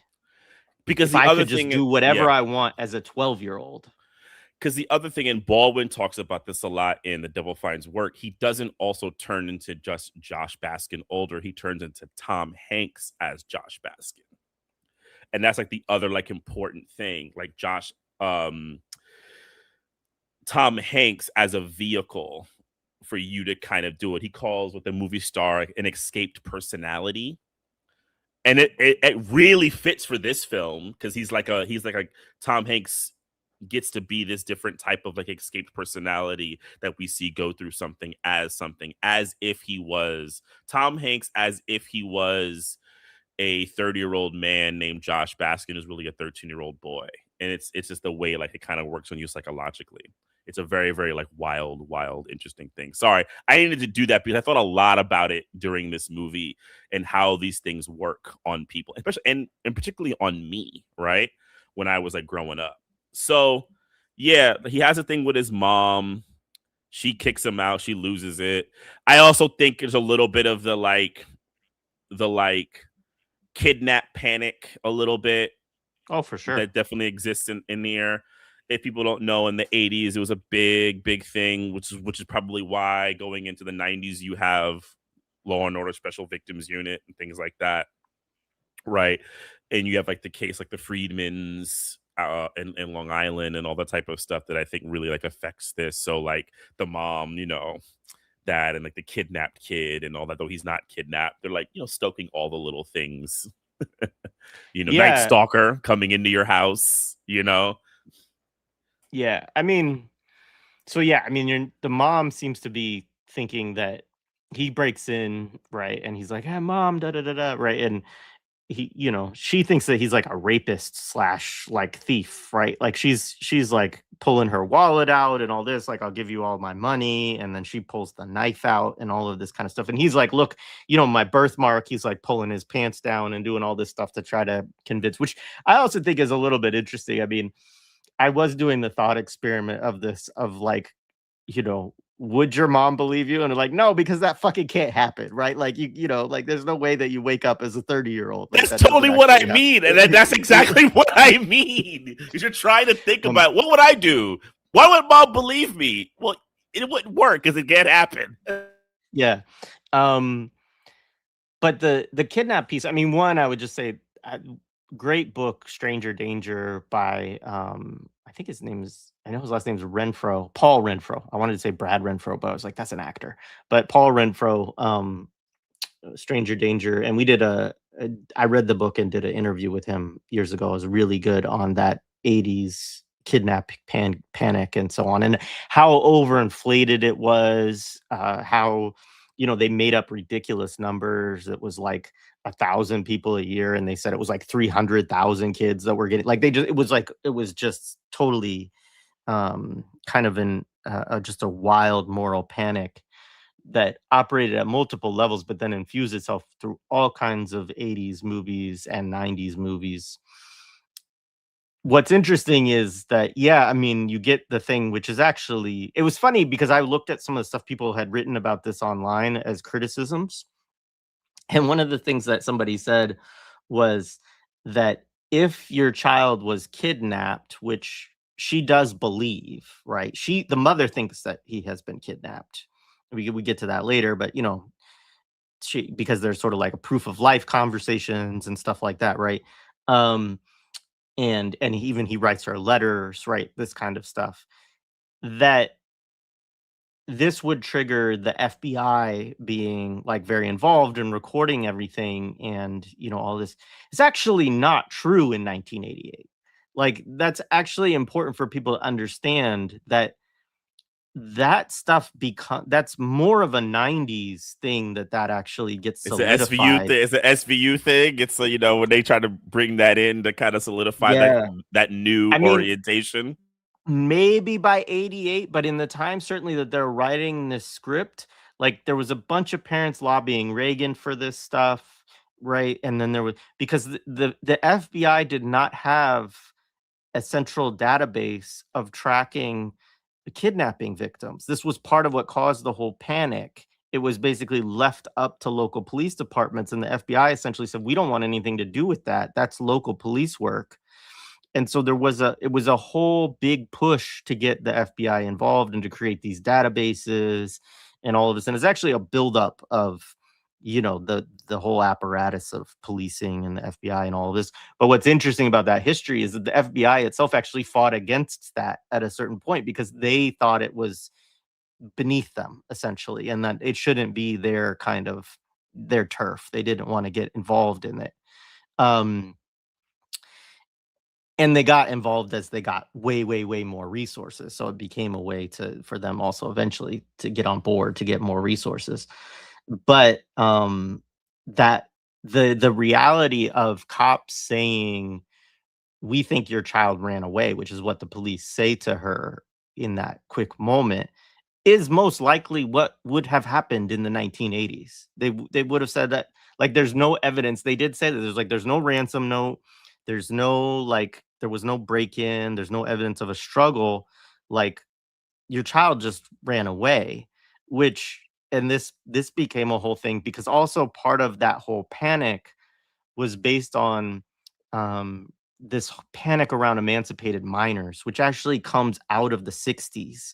It comes out of, you know, like, all the kind of women's liberation and all of these different kind of movements in that time. So anyways, Paul Renfro's book's really good at tracing all of the different politics around that. And there was actually a period, I think it was under Carter, where he agreed to a law that basically gave emancipated minors more rights, I think starting at like 16 or something like that, than they had ever had before. And so, anyways, I just say that that's like sort of a backdrop there. But actually, the fact that the police don't get very involved in the case is not, I think that's actually fairly Interesting. historically accurate to the 80s. That if the cops thought your kid just ran away, and I mean, it still might be a problem to some extent, but especially back then, they would just be like, that's between you and your kid, basically, if your Sorry, kid ran lady. away. Yeah, if, we're not doing anything about it. if you want to go hire a PI, I can give you a name. Right. You know? And also, it just depicts that police are not good at like doing actual like solving of problems, and police, as we all know, so yeah. Yeah. Um, so he then goes to his school, and then for his kind of like his last attempt, and then for I do funny that you see Billy trying to play basketball, and he can't make the shot, he can't make a layup, right? And then everybody throws the dodge, like the kickballs at him, and he's made to like take the kickballs to the back, so like another one of them of being like social outsiders. And then you get in, and then he's there. He sees big ass Tom Hanks, right? And he's afraid of him. He's like, the guy thinks he's like a some like a child molester trying to come get him and all of that. And he's like trying to plead to him. And then you get the very famous um song, which, like, Jay, do you know the origins of this shit? Like, I have no idea what the hell Yeah, this thing is actually all these years. I knew that Nelly picked it up later, and I hate Nelly, so go ahead. fairly loosely, but it was a like call and response. It comes from black culture, of course, obviously not like white folks appropriate it. Um, but it's like one of those like hand clapping games that we used to play like back then, and you're like doing this kind of, I mean, down, down, baby, right? And like um so they have their own kind of version that they call their ice cream song or whatever in the movie. There is actually recorded versions of it, like even in the 50s. Um, so it was a So recorded song, but the is it song like came out of. is it like a jump rope game, or like it's a hand clap game? No, it's a hand clapping game, Interesting. Yeah, I as I guess I just never understand it. knew about Yeah. these. Yeah, interesting. And we used to do stuff like that on like the school buses and things like that, growing up too. But yeah, I mean, so but then Nelly, of course, becomes like by far it becomes huge under him. And what's funny, I mean, I did put that as like the Instagram song when I posted it on our IG, but um every time I hear that song, I think about this movie, which is such a weird association to have too, especially because this movie is not at all an origin point. But it was my first memory of this song was from this movie, and so then when he did it, I was like, "Oh, that's the It big was song." mine also. I'm probably just because where I grew up, it didn't transfer over there. But like, it was my first memory of that song too, and I was like, "The fuck, Nelly's copying Big." Give me more evidence to not like, must have spent a lot of time with girls growing up.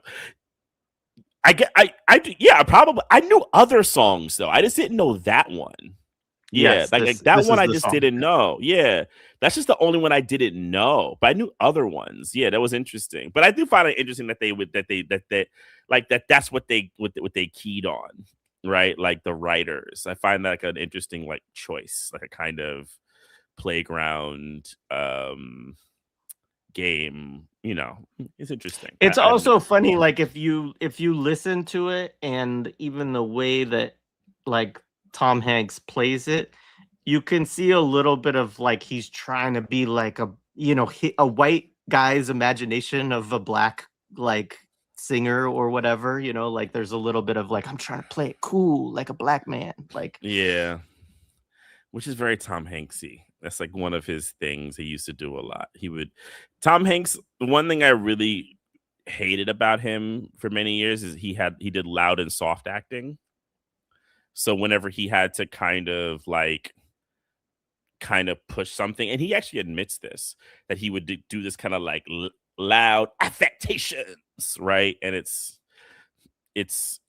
bullshit. It's bad acting, and you can easily go into like weird ethnic tropes when you do like loud and soft acting like that.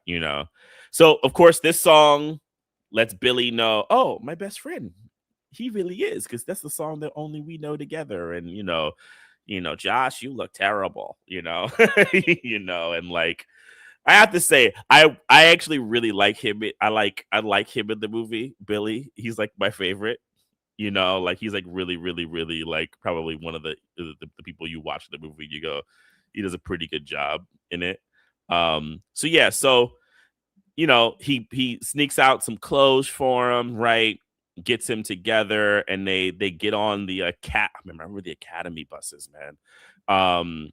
They take the Academy bus across the bridge into New York City, into downtown 42nd Street. And the first thing they get to 42nd Street, they got to depict is the crazy person, Hoosier, acting like a mad person. And look, I'm gonna say it out loud.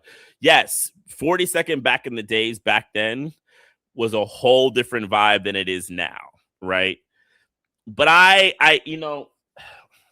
there is always this thing that they do of like lumping people, right? That like when you get amongst the lumping, not only must you be scared, you must be like armed and ready to deal with your life, right? And this movie is so class coded in that way, right? Because you have like the upper class people, which you'll later get to when you get to the toy company. You have the really nice middle class people living in Jersey. But also, like when you get right to 42nd Street, I mean, the first right, the dude who runs the St. James Hotel ain't got no teeth, right? Like the junkies out front. And look, it was wild, and like, I mean, many people don't know this.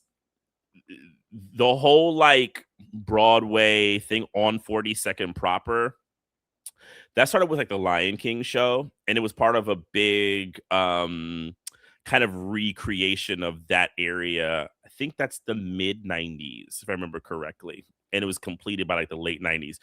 And they basically got rid of all of the like pornographic theaters that existed there and things like that. It was a big, big cleanup. So in the 80s, yeah. Giuliani, yeah. So in the 80s, I don't like to use the word clean up. Let me like scratch that. I don't want to say clean up, because it actually That's how it was coded, but yeah, I mean, it was clean up. I'll put it there. But it was a restructuring, and yeah, it was like not safe place for young people, but the way they utilize these things is always to just make like lumping people like look like fucking absolute maniacs, right? And it's like the pernicious thing about the movie, right? Like he's now in danger. He now has to go amongst the crazy people of 40. But also, I was like, why does Billy have to take him there? It's just like the hotel that he goes to. Or even like 40. I guess because the bus goes there. Though, well, no, he wouldn't take him. Well, what's funny is from where they're coming from, where the bus depot actually would let them off in, is 181st Street in Washington Heights. But they weren't going to do that. They weren't going to like have him amongst, Dominican folks and black folks, right? And, depict that. They wanted to do something a bit more, known in movies. And they probably was like, yeah, we could probably be a little too racialized. We don't want to be racist, having him amongst, Latin people and black people, I mean, it's pretty racist. Like they have, but it's still pretty racist, though. Yeah. So he goes to they go to this place, the St. James Hotel. I know what you're gonna say, which is gonna be really fucked up. Yeah, and Billy's like, so Josh is like, here, and Billy's like, yeah, St. James, Josh, it's religious, right? So they go in, and it's it's a flop house, right? Like it's the type of motel that you expect that they're renting rooms by the hour. And the one thing, I mean, they don't actually say that, but what they do is they say, I think it's $18.50. Did I write this down? I don't think I did. I think they say $18.50 for the room and $10 as a deposit for the sheets. So the sheets deposit is like the real cue that you are in a seedy place. And I think even before that, they're on the street. I believe it's in that scene. You also get, a sex worker like, "Hey, big boy, you want to have some fun tonight or whatever," and he's just like confused by it, doesn't really know what that means. But then you get Tom Hanks in the room, right? And he doesn't want to stay there. He's scared, right? But Billy's gonna leave. And I mean, like, granted, like being 12 all by yourself, if you put yourself in that position, right? You're 12 all by yourself in any hotel all by yourself is probably going to be quite scary at 12. But also, then it's not a good hotel, but he hears a gunshot, right? So you get that, which is like the big Cody.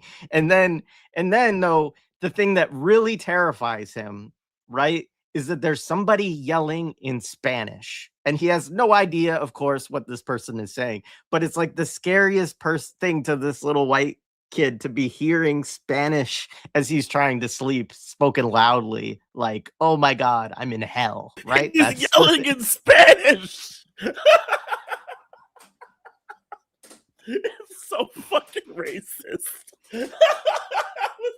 I was like, oh my, and like people remember the scene, like Tom Hanks is like his feet are up, and then like he goes to his bed and he like cuddles like a little child and he's crying, and I'm like, my good Jesus Christ, it's just so much, right? Oh man, oh god, that whole sequence, I was like, oh, this is just, yeah, but it's like also what yuppies do, like they don't. This is just it's just yuppie shit. It's how they think. It's how they see the world. It's like their total coding of the planet.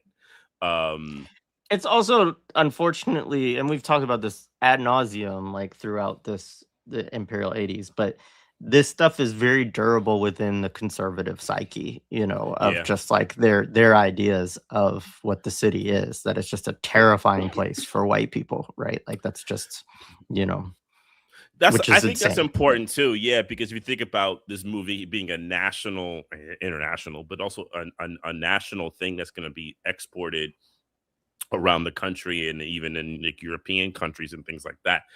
Like it is the predominant thing that people who don't come here, especially in New York in the 80s, in like the kind of like post austerity kind of thing, as like this wild place, right? And then it'll be like night and day because like you have that on 42nd Street, and then you get like the Upper East Side in like 20 minutes, where it's like, ain't a danger around, right?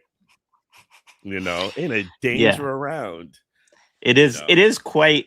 I did find the representation of New York in this film quite chaotic, because it's like there's multiple projects that they're trying to do. There is one talking about something which was real, right? Which was that New York in the 80s, had a lot of places that people were like, you shouldn't go there, like you shouldn't hang out there, and especially, um but then there's this pristine, like Seinfeld-esque version of New York, right? Where it's like Yeah. only white people and everybody's happy and wealthy and all of this kind of stuff, right? And I mean, in some ways that there is, I don't want to deny that there are some aspects of that in New York, and were some aspects of that in New York, but it is certainly not as like clean cut and stark as like, these it's a city in which these things blend in with each other in different ways, right? Like, yeah. Especially back then. And yeah, I mean, we can talk more about it when we get to like when you guys start working at Macmillan and the toys. But yeah, some of those places that they have in there, I'm like, no, these are a lot more blended places than you're suggesting. Um, so yeah, so like him and Billy are like trying to like, find the machine and going through the kind of stuff, and and all that type of stuff, consumer reports or consumer affairs, and like tells them like 6 weeks, the kind of like coding, like the processes of like the bureaucracies of New York City. It'll take Fill forever. it fill Everybody's fill it out yeah, in triplicate it will take a month to process and 6 weeks Oh, and before you'll get your always like report. this, fill it out in triplicate. Everybody's bored. They don't like life, like it's so tropish, and it just the same old shit you always see, right? Um, and then yeah, I mean, guess anything before the job, he applies for the job. Yeah, so basically, I mean, just to say that like so Billy goes with him for a lot of Yeah, this. And I mean, there's a way that they code Billy as basically because his family doesn't care about him and his mom is basically kind of like he said absentee, 10. he He said cooks 10. He or said ten whatever. o'clock, right? He had to be home at 10 Yeah. o'clock. Yeah, like Yeah, for well, a and he's 12-year also old. able to they're earlier there when they're talking on the walkie-talkie, you find out it's after midnight and that's fine for Billy, but Josh has to go to bed, right? This kind of thing. Um and I mean, it's funny again how this is critiqued in hindsight. There's an aspect where becomes a discourse because you have to sort of raise the question of how does Billy constantly come into the city as a 13-year-old all by himself? But I also I don't know, I'm curious what you think. I don't actually think that's that unrealistic either. Maybe in 80s New York it's a little bit unrealistic, but like I don't know. There's so much. Yeah, go ahead. I'll say two things. One, he's a redhead. He's spunk. I'm not lying. He's spunky. Yeah. He's a spunky redhead, right? So I think that's part of it. From my experience, though, I did meet a couple of kids when I was like 12, 13, 14, 15 who ventured from some places and had like some parents who didn't pay attention Yeah. and picked it up. And there is a way. I even had this to a certain degree growing up when I got to a certain age, where if you learn like particular, like just things, like little like modes of ways to kind of move around, you could figure it out. You just kind of honestly have to have a bit of a skin that doesn't get too rattled Yeah. by things that are around you. So I think he's very much a person that could have been around, and yeah. I mean, that's my feeling too. It felt like this is a modern discourse projecting back because nowadays it is really, really hard to imagine that occurring. That like kids just move throughout any city at like 12 or 13. In New York, maybe a little different because of school and like yeah. Well, one thing that did happen in the 90s is that they did, and this probably goes back to what you talked about with like kids abduction and things like that. They did in the mid to late 90s begin more. If you were like a kid in a train station or a bus station, cops would be there and they would ask you how old are you, and if you were too young. There was one time I remember, I was very vividly, I was 15 and I had to use the bathroom, and I went into Port Authority, and the cop asked me, "Where are you going?" And I said, "I got to use the bathroom." He says, "Are you sure? Like, where are you going?" I was like, "I live here." He like followed me to the bathroom and da da da da da. Right, watch that. And he was like, "Watch me go on the train." And I do believe him. He says, "Yeah, it's like a runaway thing. Like if you were gonna like go on like a bus or something like that, like I would have had to like have taken you to the room or something like that to like and like I think I take him at his word on that. I think he was definitely doing that. I think in the 80s, like you said, they probably weren't doing that. Well, I mean, I just know like I didn't grow up in New York. Yeah. I did teach there for a while, like or worked in schools there for a while, and one of the things that students get Metro cards in it, or at least I don't know if they still do, but they used to get Metro cards, Yeah. right? That to go to and from their schools, and it didn't. Sometimes you're not going to your neighborhood school; you go to school somewhere else, and that kind of thing. So there was that aspect, but also just where I grew up, which is very different, obviously, than New York. But yeah, the idea that your parents would like just drop you off with friends somewhere in the town or whatever, and you would just go about, and like that was so normalized at that point in time Yeah. that it wasn't Yeah. like a, and so, and I know my father, he lived in Jersey, and like he did have a lot of stories of him going into New York, but that's much earlier, that's like a 50s, I right? gotta So ask some of like, my yeah. homies who grew up in Jersey. I'm actually curious to ask some of my homies who grew up in Jersey, or probably would have been around that age. I got like 2 or 3 homies, and I'd be curious like what that was like for them, actually. Yeah. So yeah, I mean, yeah, and like you definitely get from Billy that he's like a bit of a leader. Like he pushes Josh.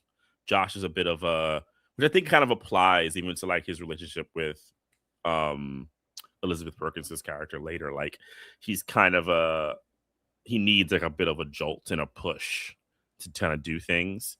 So yeah, they're like looking for jobs for him because he's gonna be basically for 6 weeks minimum waiting this information, and he wants to do a computer thing.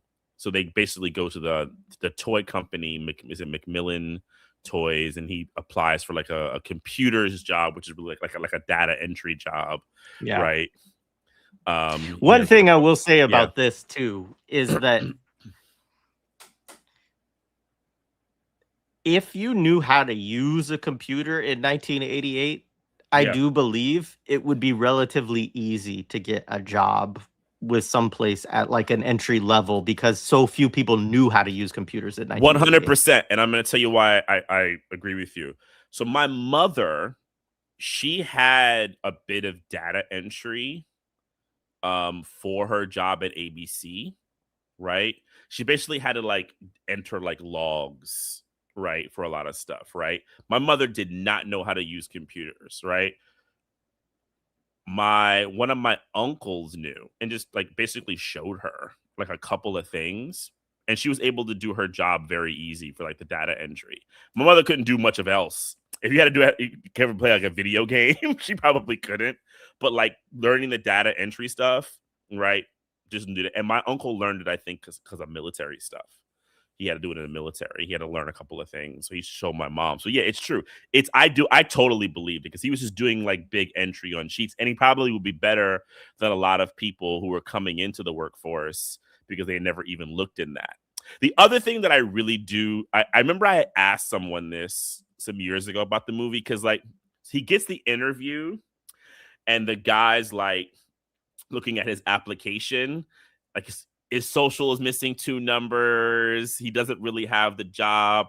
And I asked a friend of mine, I said, do you think, like, and he's worked in corporate things for like a long time. I said, do you think it would have been that easy to kind of slide into a job? And he says, honestly, for things like data entry, he's like, totally. Because like it's not like now where you can do like verification processes that quickly. Like for a job like that, he said probably what would happen is they probably lost an employee for some reason. The boss is like, you got to fill this shit tomorrow, right? Or like by the end of the week, right? First person who comes in seems like they're relatively fine. It doesn't pay well. Get them in here, ASA fucking P. He looks at the guy. It's funny in the scene. He's like looking at him. He's like just looking at the guy, like you just see, like looking at Tom Hanks, like basically, is the dude crazy? Like I feel like it's all it's saying. Is he nuts? Okay. Oh, you went to GW. My brother went there. He's hired, right? So like it's Yeah. totally the verification process probably back then is very thin. I largely agree. I mean, you have all these stories from people who were like underground in the 60s and 70s about how they did jobs and stuff like that. But I will say they did have to get fake ID. Like that's the Yeah. one I think they should have put a scene His in where payroll. he gets like he has to go somewhere seedy to get like a fake driver's license. Like that would have been that Right. they should have done that. But other Right. than that, Right. Especially when he becomes like when he gets the apartment. That's where it to me it gets off. Unless he has like liquid cash. Though there is stories if you could pay out the year. Like I knew a kid whose dad had a loft when I was in high school, and his dad was like a pretty successful painter. And he said his dad had terrible like credit. So his dad would basically like pay out 6 months and they would just ask nothing for like the loft. So that'd be the only way he would get it. Anyway, yeah, in that scene is when you first get, you know, Elizabeth Perkins's character Susan comes in, and you know, she is in the film the very typical yuppie business, you know, hard edge. She's complaining about her secretary who can't work because she's obsessed with getting married, right? You know, and which then kind of like foreshadows her own, you know, issues with compatibility with men and so forth and so on. Um, you know, and she gets in, and you know, he's looking at her, and so yeah, he gets the job. You know, he's a data entry guy. His cubicle mate is John Lovitz.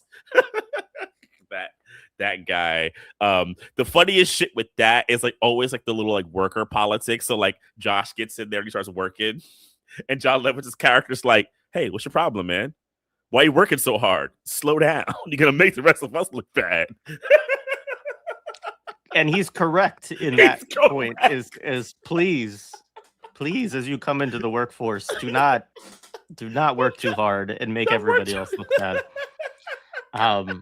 It's great, but he is this total slime ball, and I mean, this is one of the things about this movie too. I did think a lot about Samantha Youssef's commentary about like what the animation workplace is like, what the Hollywood production kind of workplace is like, and all of the guys who are essentially like teenagers in adult bodies in a certain way, right? Which, you know, here we are, and just you know, have these really kind of gross relationships with all the women. And of course, John Lovitz's character, what does he say? He says, like, if that girl over there, if you smile at her, she'll wrap her legs around you so tight, something you won't know what to do or whatever. And of course, Tom Hanks is like, well, I won't do that. He said, well, I'll stay away from her, right? Yeah. He's so naive about, you know, sex. Well, so this is like one of the general, I think, big points of the film that I find really telling. And I think it's a thing of the 80s. Because yes, Lovitz is a cretin, right? A regressive. We'll bring in John Hurt in a moment, right? He has a particular kind of shitty way of being as a junior executive or mid-level executive. Elizabeth Perkins, who gets redeemed, she comes in as a kind of like overly tight, and they do the kind of thing that she slept with everybody in the office thing, right? Historically, which is like a trope that they like to kind of put in, because then I'm like, well, John Hurt didn't, you know, it's like a thing they always want to kind of pull out. But who is in the film, other than Josh, the most clean businessman? Fucking the owner, Robert Loggia. He is like pristine boss. Like, he don't do any of that stuff. He doesn't do any. And matter of fact, he wants his employees to be better.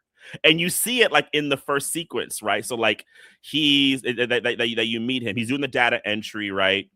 Josh is basically running to get some stuff in like a cubicle hall, and you see John Hurt's character, Elizabeth Perkins' character, Robert Loggia's character, right? And they come in, and there's like this, you know, the classic, he runs into them, all the papers drop, right? Josh, you know, is trying to pick up the papers. Elizabeth Perkins, you can see a little bit of her bra, and he's like looking at it. I don't think she realizes it. She's just kind of mad that he runs in, right? And like, you know, and then John Hurt's character's like, yo, what are you doing? Don't be running in here. Calm down. And he says, you know, and then Robert Loggia, the boss, asks him, and he says, like, what have you been doing? He says, well, I've been rushing to get this copies done by 5. And that impresses him so much that he has to go look at John Hurt's character and be like, oh, nothing's wrong with a little bit of hustle, implying that these guys don't hustle. Like they're tightwads, and they really like let it go in the movie that like this like new junior executive class is shit. They're like tight, they got no hustle, right? Nothing like that, right? And it is what you will see in 80s movies, this broad critique about capitalism that it's not capitalism at all. It's about the people who are now the present managers. They're the ones who are fucking up capitalism, right? They're the problem. Like the old lions didn't teach their kids well. Right? They didn't teach the new crop well, and now they have this problem, right? And like that's a bit of an issue that you're seeing, and it's really prevalent in a lot of those movies. And I forgot how much this movie actually, or maybe I didn't think about it the first time I've watched it, how much this movie really participates in that kind of broad narrative about corporations and the corporate class or whatever like that of people, right? Because then Josh, we'll get into it, he becomes the lion who, teaches them how to be better. Yeah. I mean, there's a whole, this is just like one of those basic forms of capitalist propaganda, it's just the idea of like the old workers, everything's getting too stale, people are too comfortable, John Lovitz's character wants everybody to slow down, and that this is like, I mean, Tom Hanks is that perfect like neoliberal, like, I love my job, I just go in and do it, right? And I just, I want to get ahead, I want to do the things.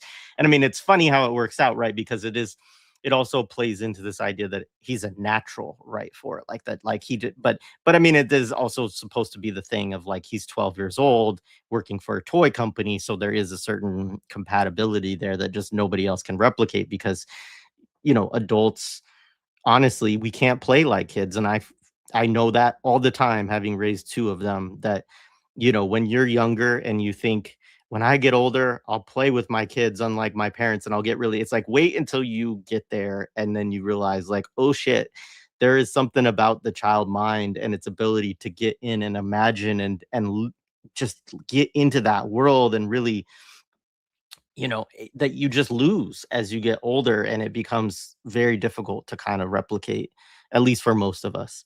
Now, oh, go ahead. What do you want to say?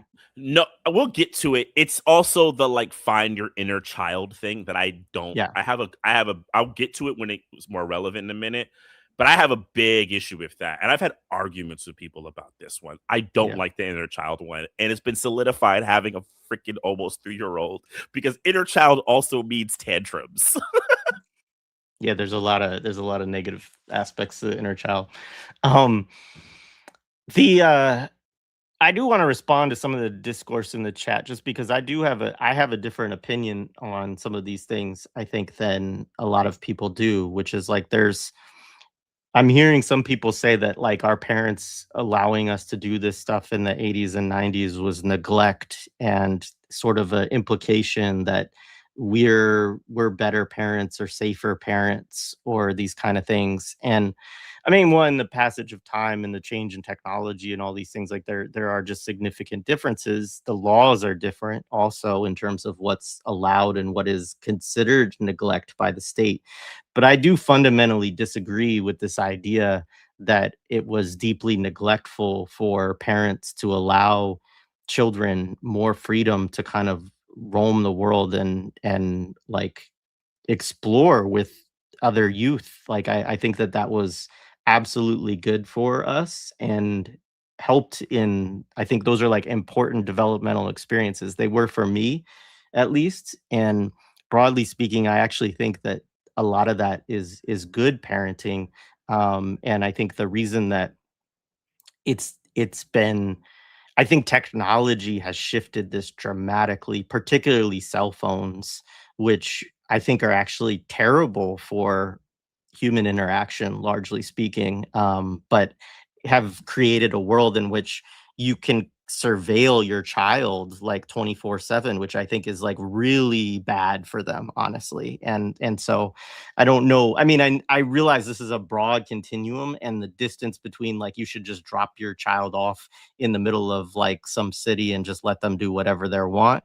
And you should surveil them 24/7 on a cell phone, is a very big continuum. And part of it also was that parenting, was we were growing up, for a lot of us at least, was like providing some level of scaffolding for that independence, right? So parents and it was how they were raised too. It was parents raising their kids of certain ways of like, this is how you go out into the world without a cell phone because they didn't exist yet. And, maps and like being able to ask certain people and who you know, but like, I actually think that whole stranger danger kind of panic is a lot of shaping this consciousness that we have now to constantly be afraid. And this is really where I want to go on like the point I'm making about safety and so on, is that this idea that we are unsafe and that was unsafe, when in reality, like if you look at like crime rates and murder rates or whatever people are concerned, like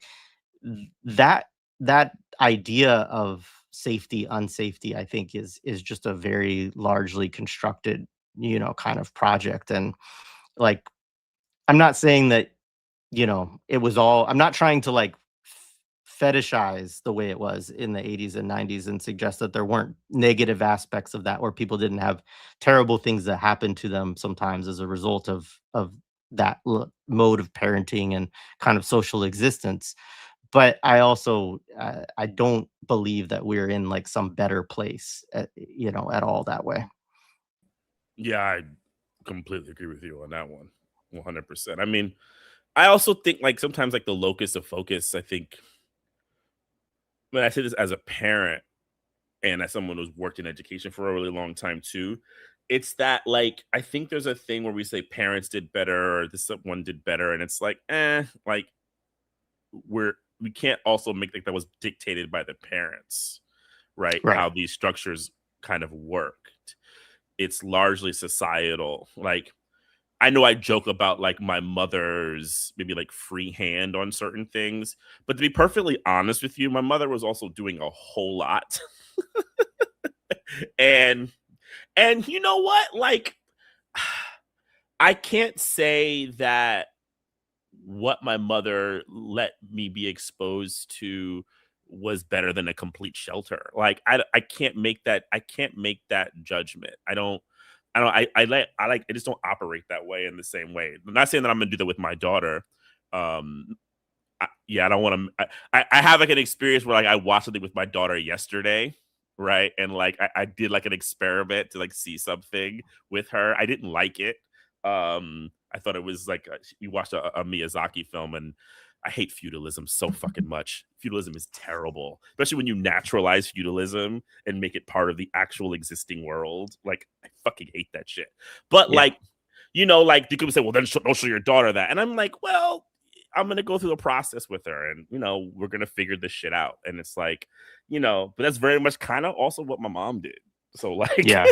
you know, Yeah, and I agree with you. I mean, it is I think framing things in terms of parental neglect is a problem in and of itself, yeah, because it is an issue of like, there's a broader social dynamic that's at place across the whole society, right? The fact that we all have these types of experiences, even though I, largely speaking, was quite sheltered in a lot of ways, but still had a lot of yeah, experiences like that, right? And so, it just speaks to like that is the way society was at the time. So you're placing a kind of judgment upon, as if parents made individual decisions to do it this way rather than like just, yeah.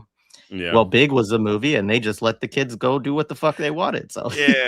Yeah, and it's not, it's a lot, there's a lot more complexities to that.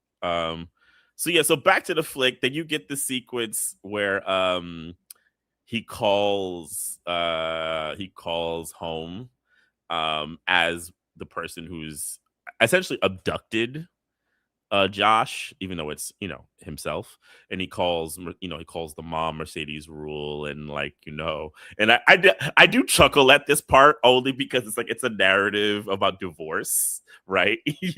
Like because how the people interpret when he's in there, and like this idea of like the divorced person who's like kind of like reshaped his life. But yeah, he calls home. Mom is like, I want proof of life of my kid.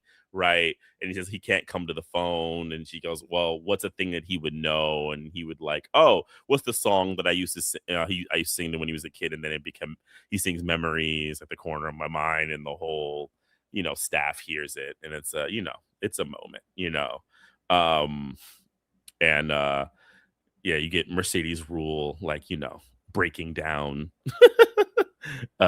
in the middle of a phone call. And then yeah, he's back. He's back in the hotel. He's kind of adjusting. They have him watching The French Connection, right? The sequence where Gene Hackman gets shot in the middle of the projects in that movie where he lives, which is also another interesting thing about The French Connection.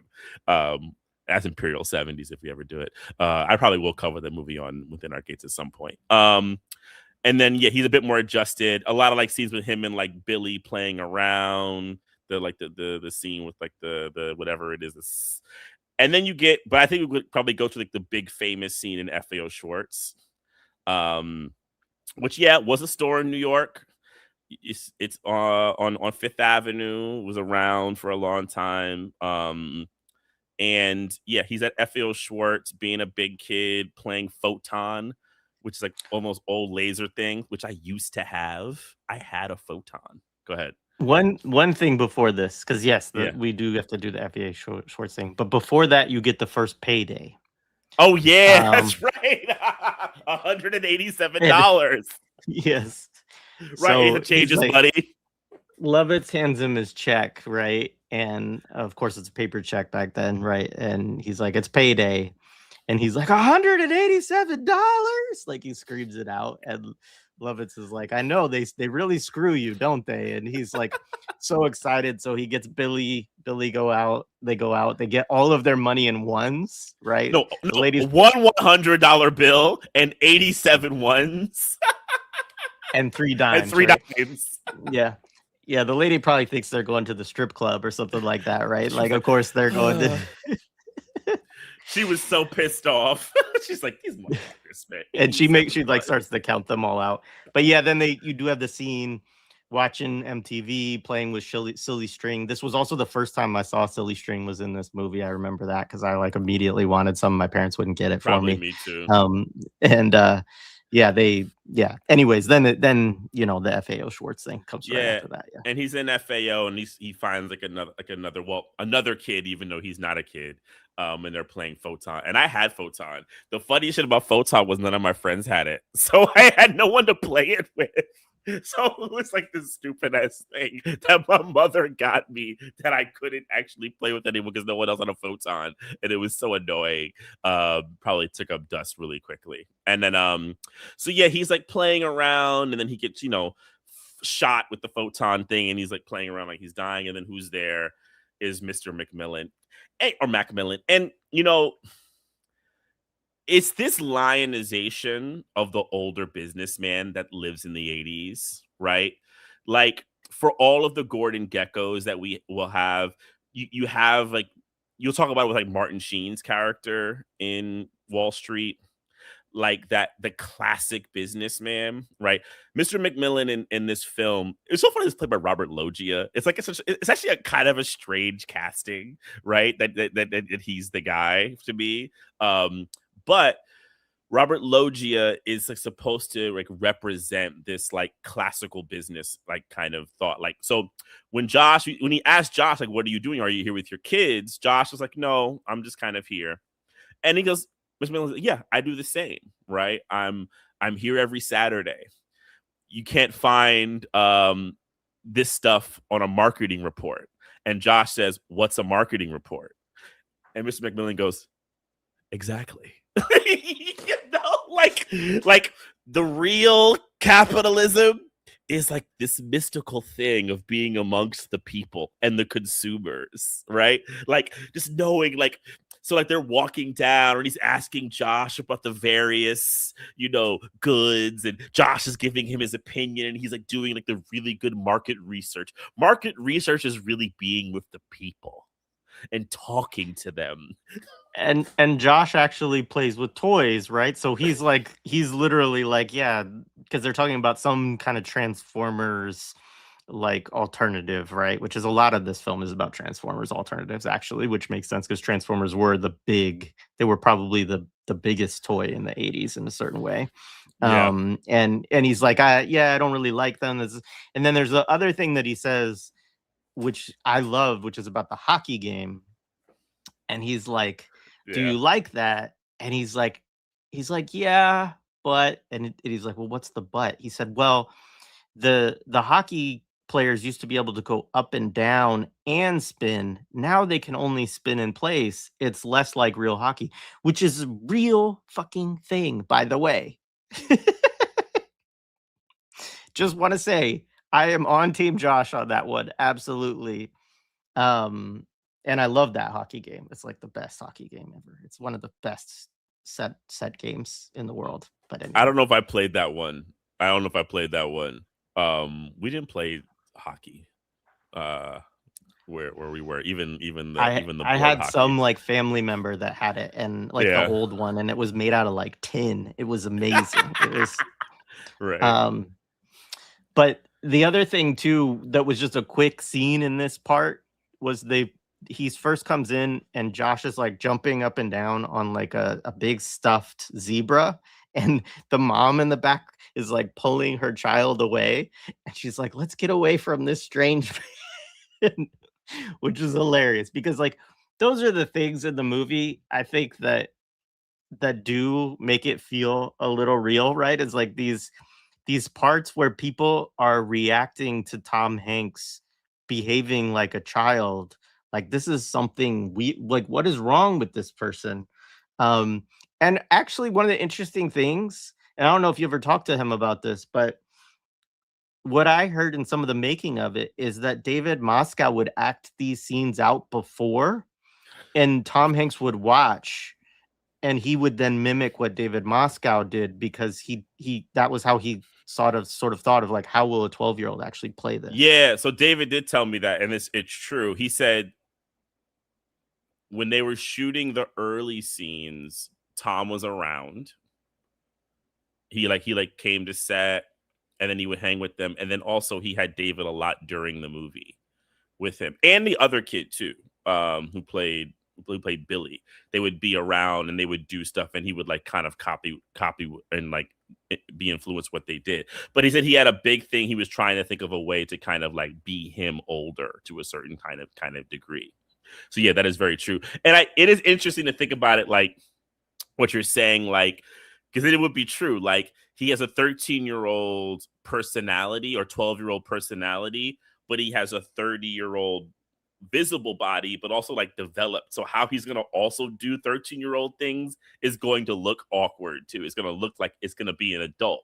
It's not going to be coded the same way a 13 who can move, in like his more limited ways and compared to like a 30, or not even limited, different ways, differently developed ways as like a 30-year-old, And Tom Hanks is also like he's like a tallish guy. So it's like, he's not like he's a big dude, So then, then you're walking and then you get to the very famous big old floor piano sequence, which like I heard they rehearsed for fucking ever in like their homes, right? Like they were like in there. I think they had like wooden piano. They had like floor pianos in their cribs, and they had to practice and all that type of stuff, because like they really go for the precision. Like they all get it, they both get it the first time, and it's like the really kind of corny coded that they're on the same page, right? That like they're both high achievers. Macmillan has this like childlike thing, but he's like a high level executive, right? Josh is a kid, but he has this high potential, so his rapid development. And I also wonder, like, there's like this assumption that he's bypassed poor development that kind of happens maybe like in high school, in the collegiate system, and like in early like executive training work, because he's bypassed that. He's somewhat closer, or at least, and like this qualitative state of that in Capital, right? Like, because he's bypassed that, he's actually somewhat closer to the old lions of Capital, right? Which is what Macmillan's supposed to do. Because like, if you watch the dance, I mean, it's definitely choreographed to like give you a particular message. Like they do things like, first Josh is doing one thing, and then because he does the like the do, and then he brings Heart in and the soul. other part, Yeah. the heart and soul. So he brings in the other one, so they complement, right, right, and then they go into like unison stuff, right, and they're able to kind of do it together. And it's funny that you have the image you have here. If you look at like the bottom here on that final key, both of their feet touch the same key, right? Meaning Yeah. that they're on the same key, they're on the same level, right?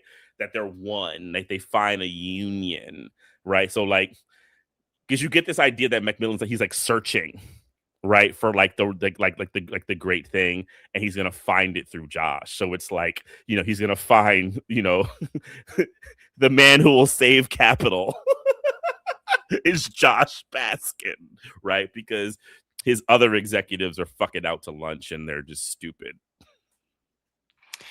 Yeah. I mean, so I do want to, and I know it kind of starts to happen here. Is it the furnishing of the big apartment next? I think it's before his first meeting. Yeah.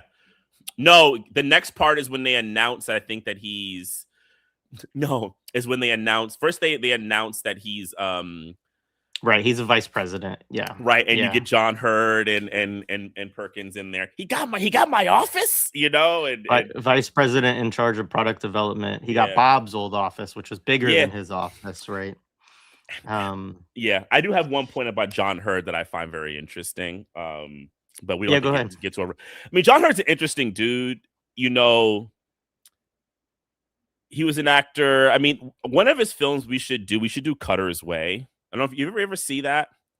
We should do Cutter's Way with him and Jeff Bridges. It's an interesting film. I mean, Hurd is very. If I know people who knew him, and he's very much like his character in this movie. Even in some of his quotations, he also has a really like terrible like track record with some things like domestic violence with like Melissa Leo, who he was married to. Like a really bad like track record on that. But he was definitely one of these people. Like I read an interview with him many years ago where he's like, I'm this actor who was shit on. I should have had bigger roles. Fuck Hollywood. It's kind of funny to watch him in this as this character because it's very much like how he was. And like people I know who worked with him said, yeah, John was a bit of an ass. you know, but good actor, great actor. But woof, what a dude, So it's very funny that he played this kind of role and he played it so because he's also like really good in this role. Like he's really convincing as like a real shithead executive, and you're like, well, close to self. Yeah, and there's the thing about him is this talked about in the making a little bit. Elizabeth Perkins talks about this of like sort of like thinking about their characters with each other. And she's like, I noticed he was acting like a childhood bully. Like he has that kind of like, and we'll get into it obviously with the tennis fight later, but like there's if you actually imagine him also as a child put in an adult's body, it really works, right? Because he's also just seems like a shitty kid, basically, that Tom Hanks's character has to, you know, go up against. But yeah. So yeah, they have the whole thing about he's basically been made an executive, and you get to see his office, and basically Billy comes by and he tells and Billy that basically his job is to basically just play with toys and tell people what he thinks about it, right? And they're like suckers, right? And I think it's probably where you want to go, Jay, a little bit, because like this becomes the fantasy, and also like a possible expectation of what could actually happen in your life. And I think it's something that like Gen Xers and older millennials, I think it's something that we got in place. Especially, I'd be curious. I wonder if it's very male coded. I'd be curious for women to like. I don't know if it was the same, but I think at least how I can only experience because I am a man. I feel like this became the dominant like dream of how to kind of like survive within a kind of capitalist totality, right? It's like find the job that will make you act like a kid and you could somewhat get over, right? And do less. And if you can find that and then eventually get the loft and the woman, you'll be great in life. Hence why I'm now a podcaster. I'm kidding. Um, no, this is so true. I mean, it was good to hear you say it because I think, watching this, I was like, yeah. I mean, how many kids from our generation had the dream? And I'd be really curious for the people who work in tech also in the chat. Um, had the dream that we were gonna grow up and basically be video game testers. Not even like not developers, right? Because also like I mean I know he's he is vice president of product development, right? But like the idea of what that job is in big, because he does at the end he does have to make a presentation, right? And that kind of like doesn't really work, but there's other stuff going on at the time. But the idea that he conveys to Billy, right, is just that like he gets to just play with the shit and tell him what he thinks, which like makes sense within the construct of the movie a little bit, right? Because Logia has sort of figured out, like, or Macmillan has figured out this kid kind of has like he knows what good toys are in a way. The childlike aspect of him allows him to have like really good opinions on these toys that are not about research, but are about like, is it fun? Like, will people buy it because it's fun? Will and but yeah, to us, I think growing up watching this film and being implanted with this film as like pre 10-year-old kids or whatever, right at the age when we were playing with toys and knew what fun toys were and what toys sucked and all of this, like it was the dream, and I do think that we were all looking for jobs to some extent or imagined jobs. Like I did as I was growing older, even long before I got to jobs, I did kind of come to a realization that like that wasn't actually what was going to be the case. But it remained this kind of fantasy, this kind of aspiration, this sort of like, perfect utopia of what a job would be. And it's just a total like it's as mythological as the idea that you could be turned into a 30-year-old as a 12-year-old. Like it's just, does not exist. I mean, because the other part of it is, and if you think about this from a capitalism versus communism perspective, this is what capitalism has in its possibility. In communism, there is no possibility that you could get a job and play with toys all day. That shit's rigid and boring and they don't do shit, right? Like in capitalism, if you just, find the Josh Baskin in you, you can one day get the gig where basically you're just playing with toys all day and you live in a loft and you can, get Pepsi machines, especially at that state in the, I'm rereading Michael Parenti's Inventing Reality right now. And that's written right around when this movie comes out, actually. And he's talking about like the way they would do anti-communist propaganda, especially in comparing what communism, the qualitative nature of communism was compared to capitalism. And he talked a lot about that, like these like fringe enjoyments that apparently that capitalism can afford people and so forth and so on. And this movie totally falls in line with that.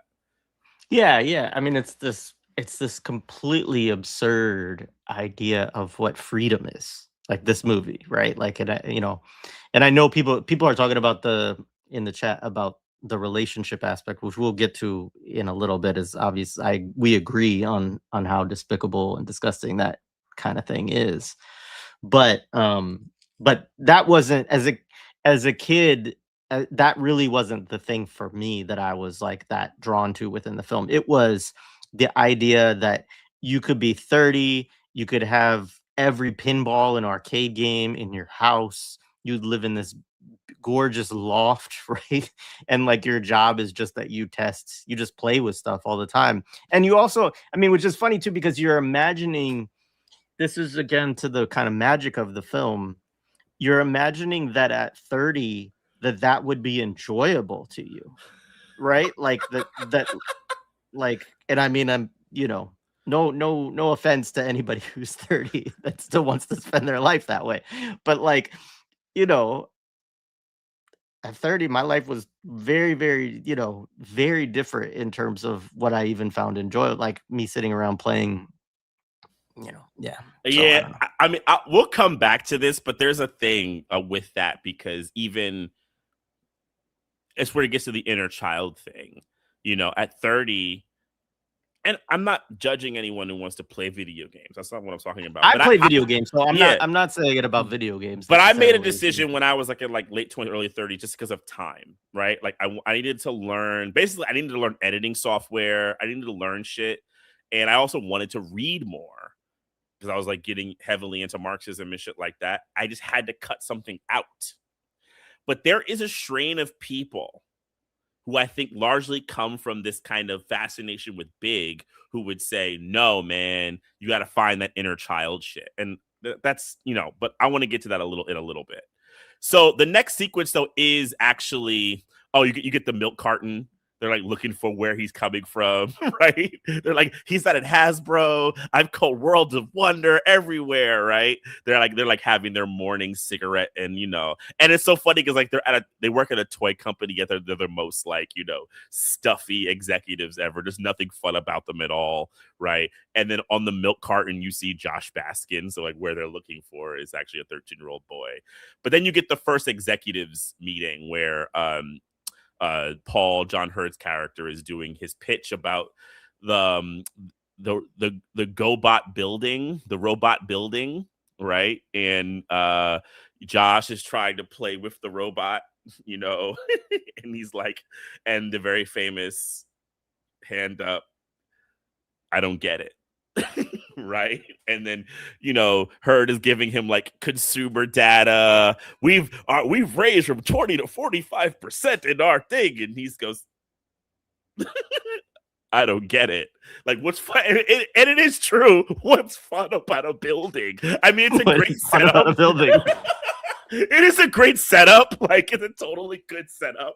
Like, what's fun about a building, right? And he starts talking about like intergalactic or prehistoric robots. Could it be a bug, right? And that simple, he's able to kind of like turn the room, and it is like it is really trying to push that executives now are stuffy. The problem with capitalism is these like people who don't know their audience, they don't know their market, they're totally away from it. Robert Loggia doesn't know this, but Josh, because he is 13, he is the market. He understands it. Loggia just sees it as this guy who's especially talented, who really gets it. Very, very, very good, Josh. And then you have the part where like John Hurd is in there. You don't come into a meeting and just say bugs, like this guy's vicious, right? And he has, I don't get it. I don't get it. It's like he plays it really well. That line I always crack up. I don't get it. I don't get it. It's really funny. But like he takes it as like corporate war, right? Like he thinks like Josh is like this like the biggest like hawk there is, right? Like he's like the destructor. And of course, Elizabeth Perkins is now attracted to him, which is like I find to be very cheap in that kind of like depiction of like, she's only going to kind of like gravitate towards the successful. She's like, he probably was like a successful dude. So she was, so she'll then gravitate to the next successful dude. It's a very cheap kind of trope of the corporate woman in that kind of way. Yeah, there's probably a specific term. I mean, it's there is a term. I think I can't remember what it is. It's not. I mean, it's similar to like gold digger, but it's not that because it has to do with social climbing. It's like sleeps her way up, like that kind of thing, And yeah, I mean, it's very gross, and that's the way that she's depicted. Just to go back for a second to this, I'm now thinking about Lego. So, in there is So first of all, I love the building comment. I do love that scene, and I totally resonated with it as a kid. And you do appreciate. I think one of the reasons that you connect with Josh in this character in these scenes as a kid is you're like, yeah, like some of the stuff that gets made, they just don't understand us kids. Like a kid could tell them what to really make that we would really want. Like nobody does want to play with a building that turns into a robot. But then I sat and I thought, like, but what about Lego now, where they do make just you build a building, you build, whatever, and people pay $1,000 for that. And I'm like, this is where like the big generation and like today's yuppies, whatever the equivalent of this is, like because those are bought by adults. Like, and this is the thing, like in this movie, Josh is having the conversation where the consumer base is totally thought of as kids. But now because they have created the Josh Baskins of our generation, now they can continue selling toys, and a lot of the toy and Lego market and all that is marketed towards adults because first and foremost, who has 300 or 500 or $1,000 to pay on a fucking Lego set? Not just an adult, but a rich adult, an adult with a lot of fucking money, way more money than they should have. And so yeah. Anyway, I just had to say that real quick. To confirm your thought here, when my lady was pregnant with my daughter, we went to MoMA, right? And in the gift shop, they had a bunch of Lego sets, right? So I have not played with Legos, in years. And I went and looked at the price because I was like, maybe I'll get one for my daughter at some point. And I was like, oh my gosh, these things are insanely expensive, right? So I was floored. One of the salespeople was there, and I think I made a comment about it. And she says, yeah, honestly, I don't think those things are for kids. I think they're for the adults. And she literally made that comment, right? And I was like, oh, really? She was like, yeah, usually like they come in and the adults want to come in and buy the stuff, right? And they end up making it. And I was like, yeah, that makes sense. Cause like, yeah, like I bought my daughter one of the junior Lego things, but they're very cheap. They're like maybe 20 something dollars, right? And it was like a small box. Like I didn't get her like a bunch. Yeah. I got her like a little box of things, right?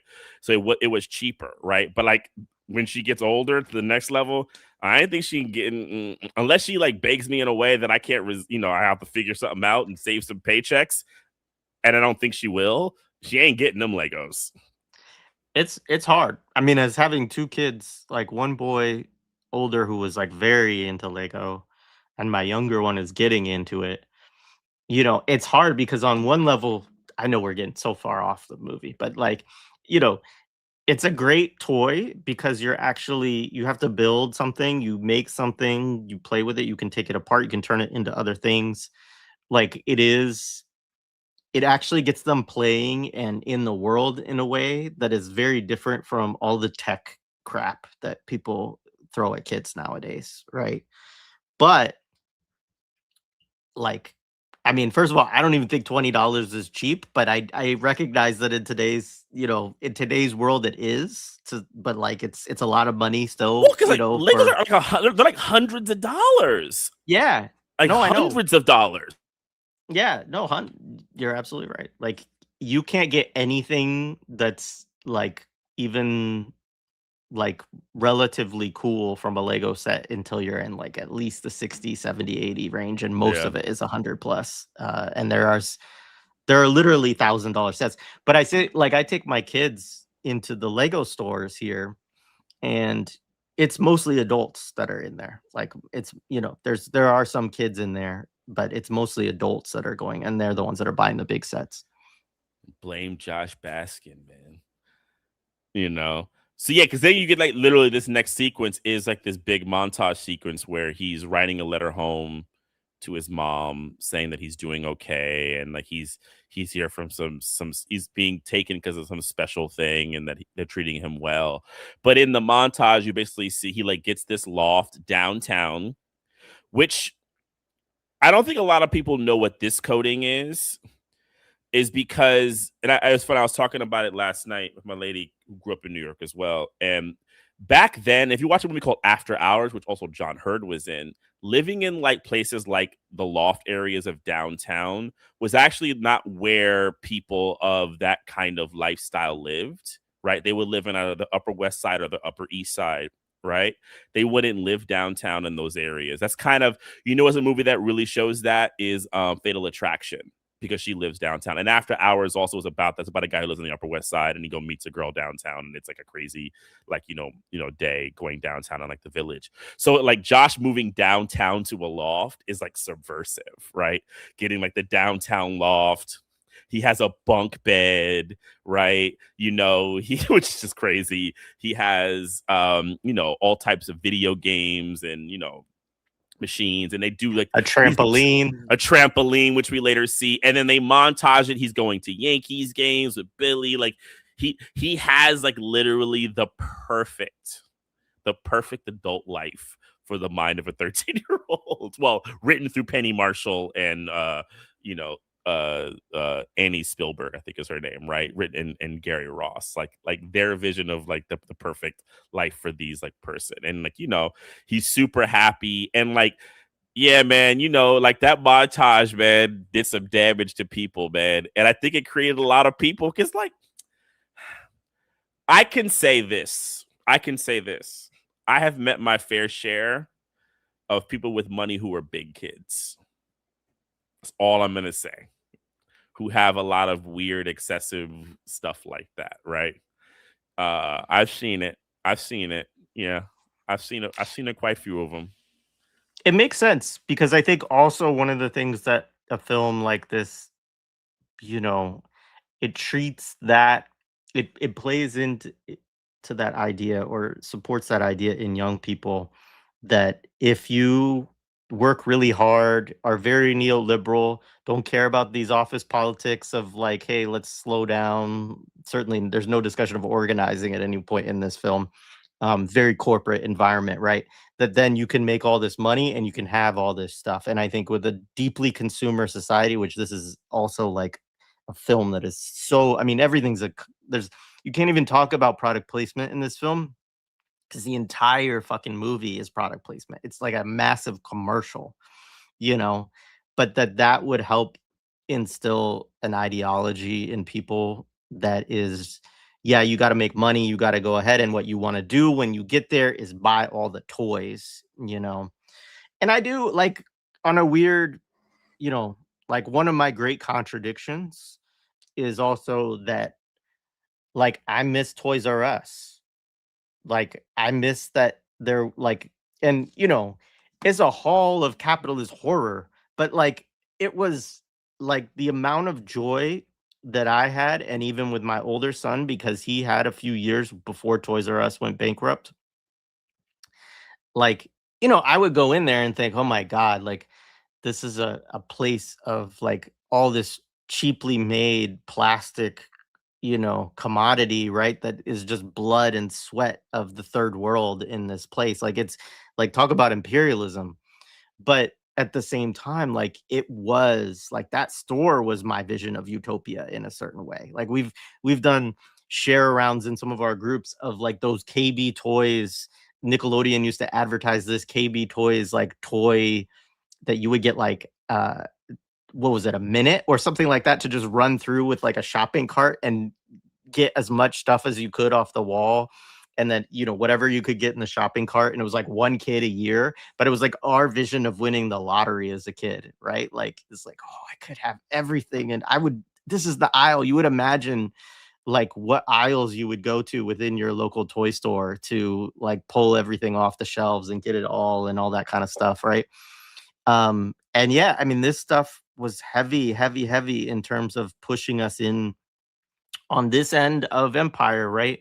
Where being the mindless consumer is what our role is supposed to be. And it's also, honestly, like, the one of the main ways that they extract from us, right? Because it's really the workers in the third world or global south, right, are the ones that are having their labor exploited at the highest rate, right? But for us, we have some of that labor exploitation, but then we have this consumer mindset where whatever we have and make, they make sure that they pull it right back into the capitalist system there. So only note on the room is that he should have had a water bed instead of a bunk bed, because a bunk bed, it kind of makes sense.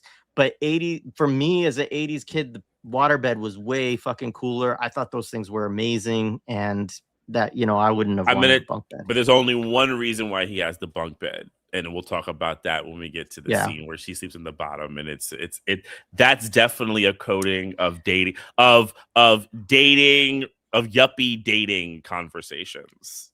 It's totally what it is. It's total yuppie Yeah. dating shit. Waterbed probably would have fast tracked the really problematic parts of this movie. The even more problematic. Especially in the 80s, so yeah, the next part is the corporate party, right? So there's like the tux party, and everyone's, I mean, like it's like the irony is like they're a toy company, yet they're like at a fucking corporate tux party, right? And you know and like the same thing, John Lovitz is being a drunk weirdo to like the woman he brought there, or maybe works there, either one. Actually, probably it's worse if it's the woman who works there. I mean, being a drug weirdo is bad either way, but if it's like an employee, he's like even like other terrible, probably what it is. And then you have then Josh come in. Oh well, the other thing before Josh comes in is another thing with like McMillan. He sees Elizabeth Susan's character, and she like tries to talk business with him, right? And like he's like, okay, and then he says, Susan, have a drink, have a couple drinks, like, so kind of like also saying like this new class of like, people they're too uptight, she needs to calm down, right? So another kind of like slapping at the new executives, trying to get them to kind of like, chill out. And I also sometimes wonder like how much this is also like Hollywood coded, right? Like about like the kind of trends in Hollywood, like because that's where like what's her name, Spielberg's sister, she was like an executive essentially in his company. So I actually sometimes wonder, and also like the cross pollination. Like I'm sure like those were their friends who worked in like advertising and toys. Like they're all kind of hanging out with each other. So like kind of like there are little like ideas of like kind of what business needs to kind of do, right? But then the funny part, of Josh coming in with his big old white tux, with like different, little things, and all the other executives make fun of him, but McMillan thinks it's endearing. So like, another win, for him over the executives. And yeah, you have like the whole sequence where he's there, he eats the little corn, right? That sequence. And then they start the kind of like shifting of basically Elizabeth Perkins not liking John Hurd that she's with. He's getting drunk and losing his, and she's like noticing Josh, and she essentially goes over towards Josh and starts her very forward courting of him and his affection. And of course he's totally oblivious because he's 13 or 12 actually still at the time, right? And she doesn't know that. And she's like trying to like court him with her her interests and stuff like that, and he's totally, so it's like it's being played as what's like the word, like he can't read the messaging, right? And like like there's been definitely like there's a history of things like farces, like if you think of like Shakespeare, where like As You Like It and stuff like that. But the thing with this, the difference with that is like is the character knows, like when they do like the I'm not saying they don't have their own other weird shit when it comes to like feudalism and patriarchies and all that type of stuff. It is very coded. The difference with that though is like that person's aware, but this one's like Josh is unaware. And that's where like the movie like it really steps into that real funky territory, right? Because he's an adult, right? But he has the mind of a child. But like it feels like because that he is a physically an adult, they're allowed to kind of bypass his youth, his real youth that exists there. So it becomes like fodder for a little joke that you could maybe do for like 10 seconds, but it actually becomes a whole narrative strain that goes down a really long path, right? And, you know, she basically like by the end of their interaction, she's like, "Hey, do you want to get out of here?" And he's like, "Yeah, sure, let's get out of here." They get in the limo because he wants to get a milkshake. Right.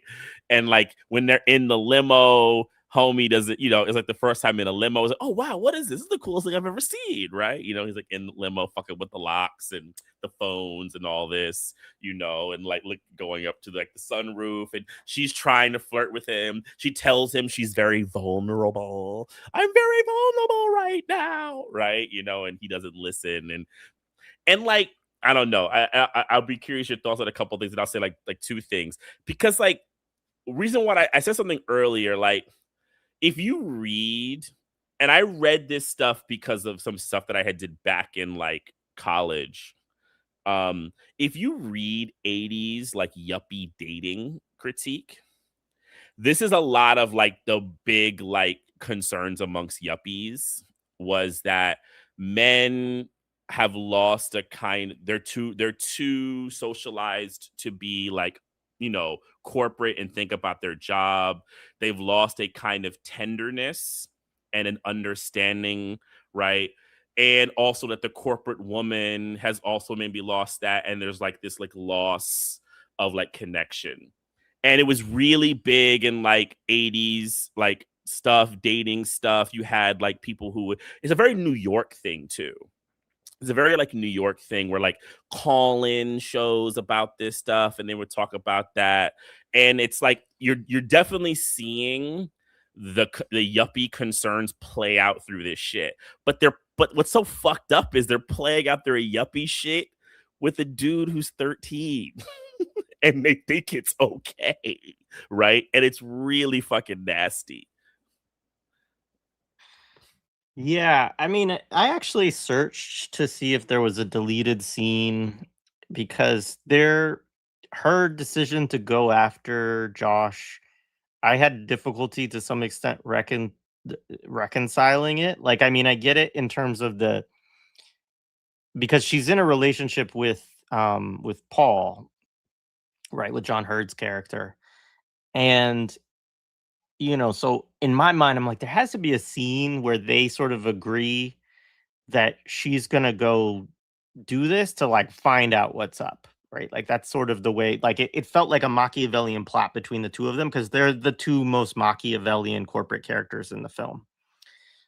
It's not, and I think the way that they're writing it and thinking about it is just that they are both quite Machiavellian corporate characters, but I guess in the whatever the 80s feminism, I don't know what exactly is her coding, right? That she's able to just sort of sleep with whoever. And I mean, we did talk about this idea that she sleeps her way to the top in this kind of thing. So like that's a part of her Machiavellian vision or whatever. I mean, these are gross stereotypes like in general. And like they're implicitly misogynistic, like no matter what way you take it. But yeah, I mean, I think the dating discourse, I feel like comes out a little bit more as their relationship Oh yeah. develops, Oh you yeah. know, because the initial thing is like just this weird thing of like she's trying to sleep with him like right off the bat, clearly, and he just doesn't get it, right? And like even when there's all the jokes like when he takes her to her or when he gets to their place, they pass the place, right? And he's like, "Oh, that was my house or my apartment back there." And then she's like, "Oh, really?" And then they show the thing like slam into reverse. They're dropped off. She's like, "I don't know if I should come up. I'm not really feeling like it," like this kind of thing. And And she's playing it coy because she really wants him. I mean, it's this thing. It's like it's like a lot of the really bad social psychology that they would do about like the woman wants the man to be aggressive. It's all Right. chaotic. That's the thing, right? Like it doesn't really add up to actual coherent thought, right? So she wants him to be that way, but he's not. But that's what I brought up with the point about the bunk bed. Because what I Yeah. think the whole thing is about is that he actually lets her discover the part of herself that's actually the most pure because he's a Right. child. And that right there is creepy as fuck. Oh yeah. So like you get there and he's like about to show her his room and she's like I forget what she says, but he says something she's like, I don't know if I want to do this. And then she says something else and he's like, you mean sleep over? Like you know, and she's like, yeah, but like so there are these funny But I get moments. to be on top, right? Right. He says, but I get to be on top, right? Of course, which he means when she walks in and you realize he has a bunk bed, it's like, oh, And then there is the scene because it's this one, right, where you get the trampoline scene, right? Too. Yep. That's like the big Yeah. turn scene for her, kind of. Yeah. Yeah. The trampoline. Yeah. And he has to drag her up. She doesn't want to do it. She like fake does it. And yeah, he's showing her how to be a kid, right? They play. But what's weird also about this scene, even in that scene, is it is sexualized in a certain way. Him coming on and doing the trampoline thing, like you get the creaking that sounds a lot like a bed creaking with her making the oh sounds as she's jumping. Like it is very, I even remember that from being younger, that part was sexualized. And even the bunk bed, because then what happens is, so they do all that. She's like released, like she kind of releases her kind of like inhibitions. She's like doing the thing a bit, differently. So then they cut to like a little bit of different like passage of time cut, right? She's at the bottom of the bunk bed and she's in like, I guess like a jersey, like I think it's like a New York Jets jersey or something like that, like a long shirt, right? And she's assuming that he's gonna come down to the bottom of the bunk bed, but then he comes up and he jumps to the top, right? And then he does like a decoder ring thing with her, like chick one hand, she gets the wrong hand, gives it right decoder ring, so you can find yourself. But there's a shot of Tom Hanks of Josh up top where he's looking and you can tell he has an awareness of the sexual tension. He just doesn't know how to process it because he's probably a virgin. He is a virgin at this point. He's a virgin, right? They never say those types of words in it, but he is, right? And then at the bottom, there's a shot of Elizabeth Perkins, Susan, where you see her look out, right? And she sighs. And this to me is also the confirmation is because he's the good man because he didn't try to sleep with me on the first night. And all of my baggage of trying to get laid on the first night, he resisted. And this is a kind of like that quasi conservative, because the other thing about a lot of that dating stuff that they did, it was very conservative. And it was in a lot of New York theater plays. It's like the fucking yuppie shit with all this stuff in the late 80s through the 90s. That's why you get a lot of these rom-coms, all this type of shit that Tom Hanks was in, a lot of that shit. These politics are so fucking bad and they're so shitty, right? And that's the thing, like he doesn't in that way, like he becomes the most elevated man, right? And like that's a good guy, right? Which then further gets confirmed, as the movie continues to go on. It's so weird.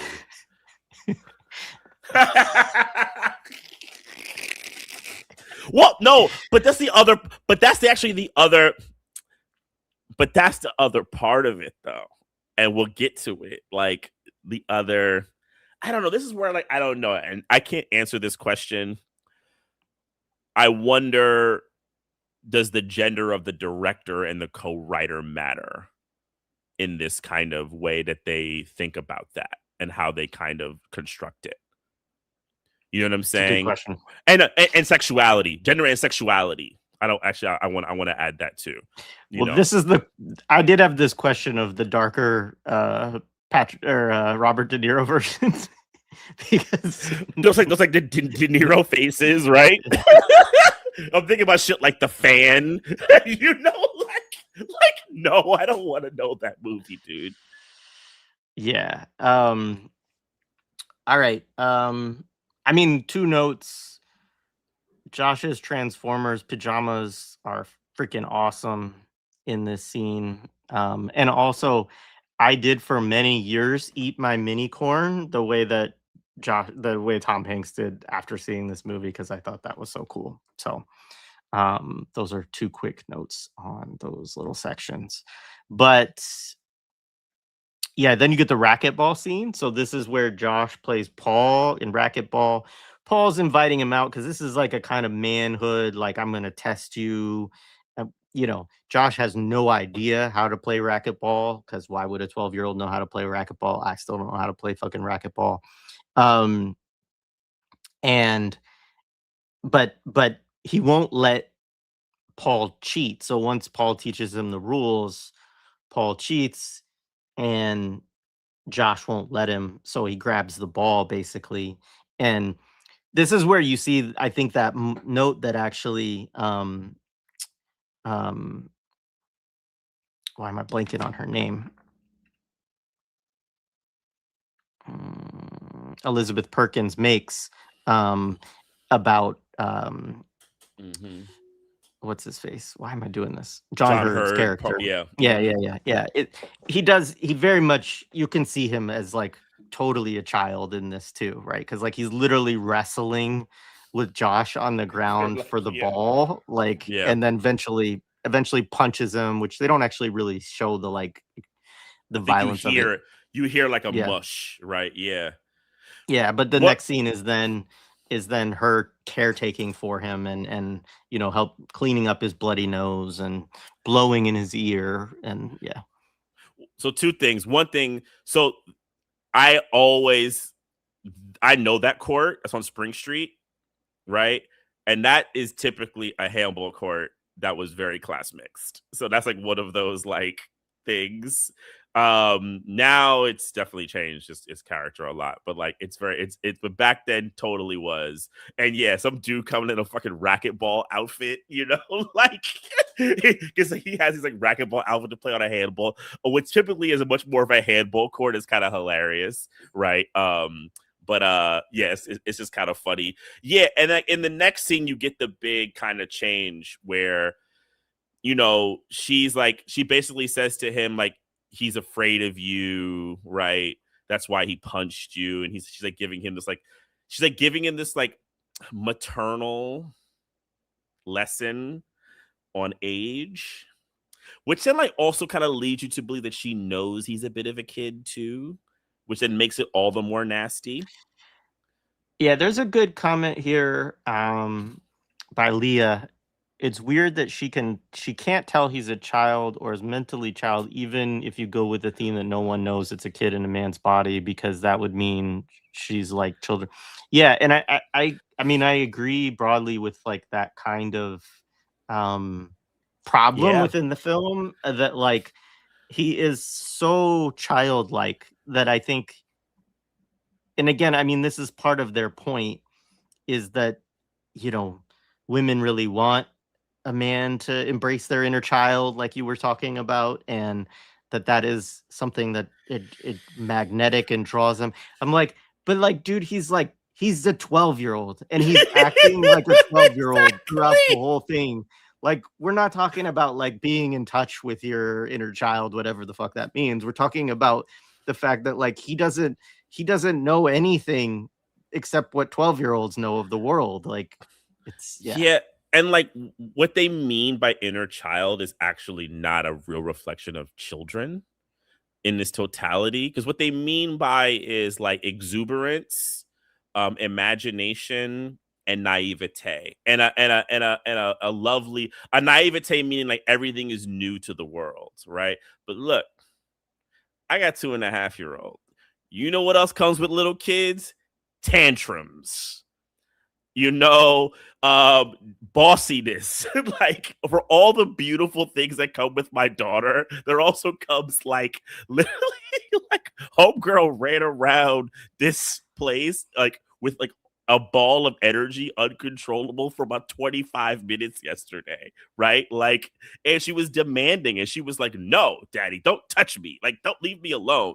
And they just think inner child means this very, very, very fake cardboard cutout thing of like a kind of like delightful energy. And it has more to do with this kind of malaise and how disaffected yuppies feel about themselves because capitalism is a bloodsucker, right? And this shit does not make you into a human. And they come up with these stupid ass concepts of what you have to do to become a good human. And that was the big thing. Well, it still is a big thing now, but one of the big things in the 80s.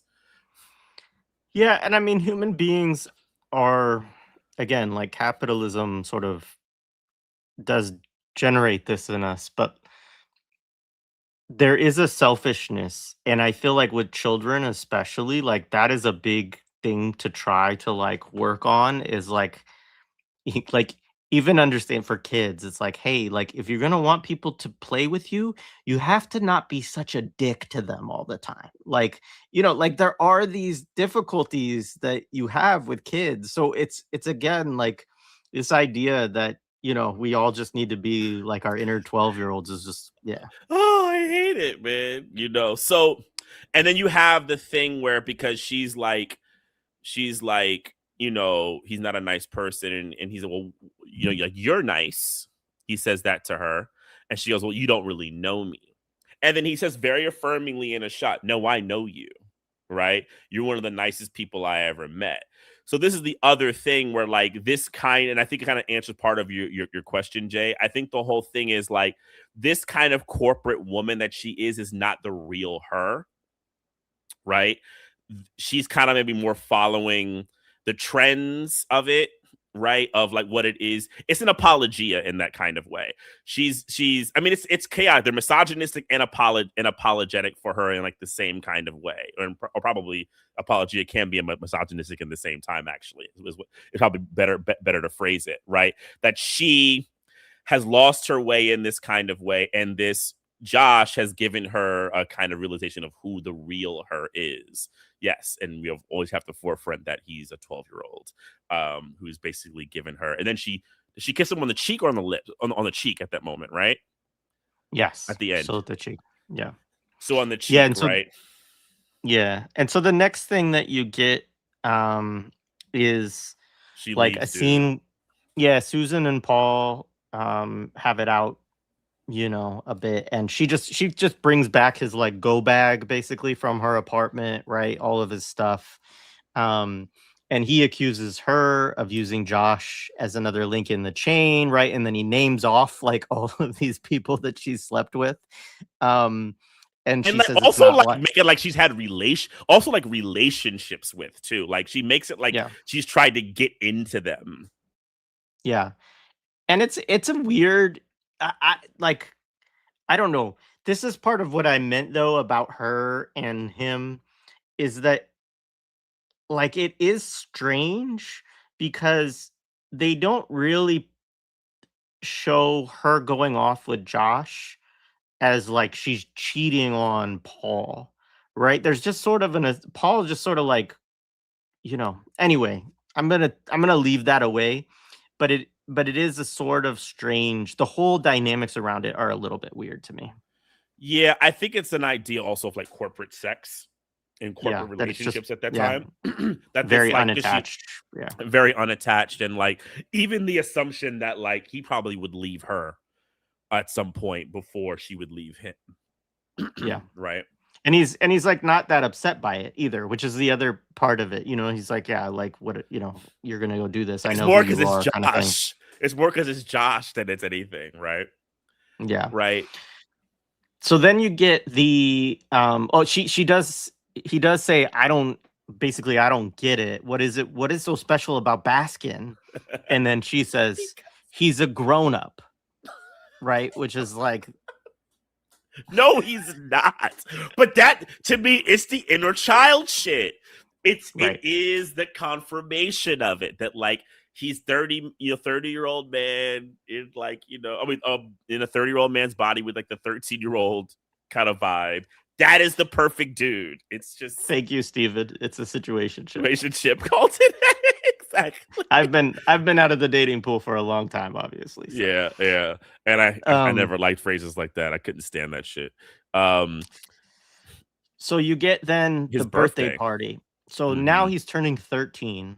And it's funny, the cake actually does have 13 candles on 13. it too. Like It's so weird. he's at like a pizza restaurant, like an Italian place, but it's like they really like throw the dough out around and make a big thing about it. The dough goes in the chef's mouth. Where it is downtown, because that's expensive. That's like old. That's like near like Washington Square Park area. He's asked to make a wish, and he has a really like devilish smile with his wish. Again, would be darker if Robert De Niro was doing it, I'm sure. If Nolan did it, we would get a cutaway of like weird sex. No, not with Nolan. Nolan doesn't want to show sex in any of his movies. Right? Like, it'd be water crashing. Yes. All right. And then he ditches Billy, right? So this is the thing. So this is like kind of the break because up to this point, Billy has been there for him for all of this. He helped. Billy's like really the reason he has a job, the reason he has an apartment. Like all the setup was done by Billy. Billy is seen. Billy's also, he says later on, he's 3 months older, right?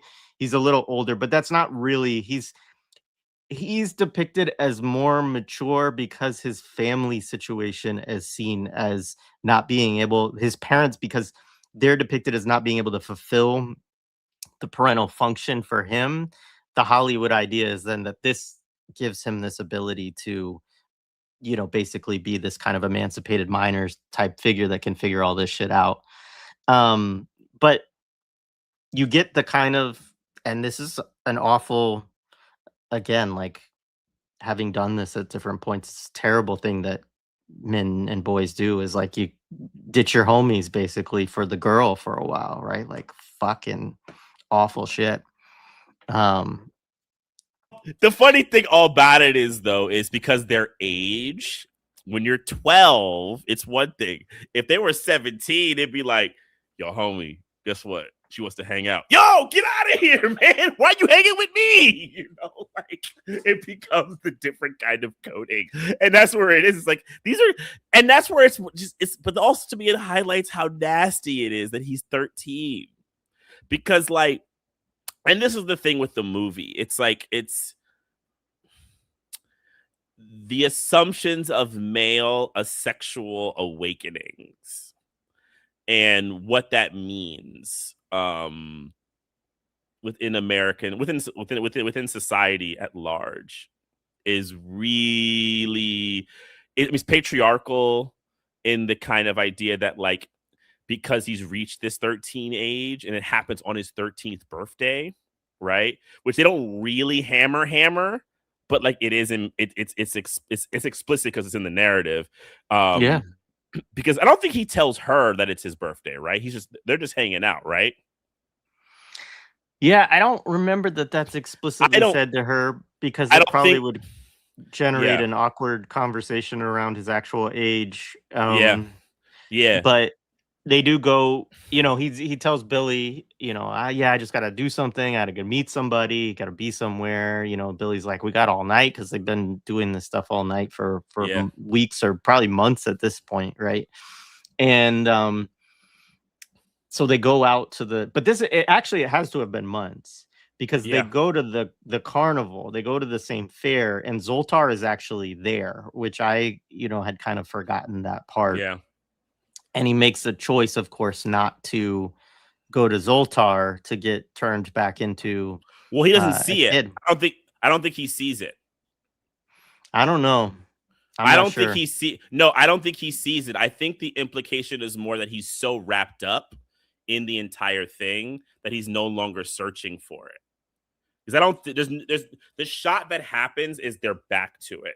Yeah, like Steven said, they showed it in the background. I know that. I just kind of feel like if you were back at the same fucking carnival that you were at, you might look for the Zoltar machine that's right where you left it. Like, I don't know. That, Like, no, in that place, I agree. We're kind of saying the same thing. Like he yeah, doesn't even look for it. So like it's like right. out of his brain. I think is kind of like his like his He's whole vibe. Listen. He made the wish. He wants to become a man tonight. He is not Yeah, thinking about going back to being a exactly. child tonight. But the flip is who's becoming more of a child? Her. Right. So she's getting to kind of, so they're at this like fair carnival. It's at Ride Playland. They don't call it that there. They call it like Sea Point or something like that, Sea Point Park or something made up. Right. And she's there, and even how they dress her, and the kind of like, because in she has very corporate outfits in the movie, right? And she's like in this kind of like powder blue. I think she even has like pink on or something like that, right? Maybe, I don't know, right? She has like a powder blue or like a green, or no, she does have a pink little blouse. I saw a picture of it, and she has like this like little scene with a little mustard on the side of her mouth, and he wipes it, and she's much more jovial and all this type of stuff, and her vibe is, so she's becoming more kid like. So they're making it almost like they're finding like a kind of like unison match, right? Where he's bringing the inner child out of her, but then also, and I think it becomes more evident in the next sequence, he's actually becoming more of an adult. When we'll get to it after he has sex with her. He's now a man. What he does, but yeah, like, and then the other thing is he's on the thing, and then what does she say? They go to a gazebo, which is something that like he wouldn't do at like as like a 13-year-old. He wouldn't know that kind of social thing. So they go to dance, right?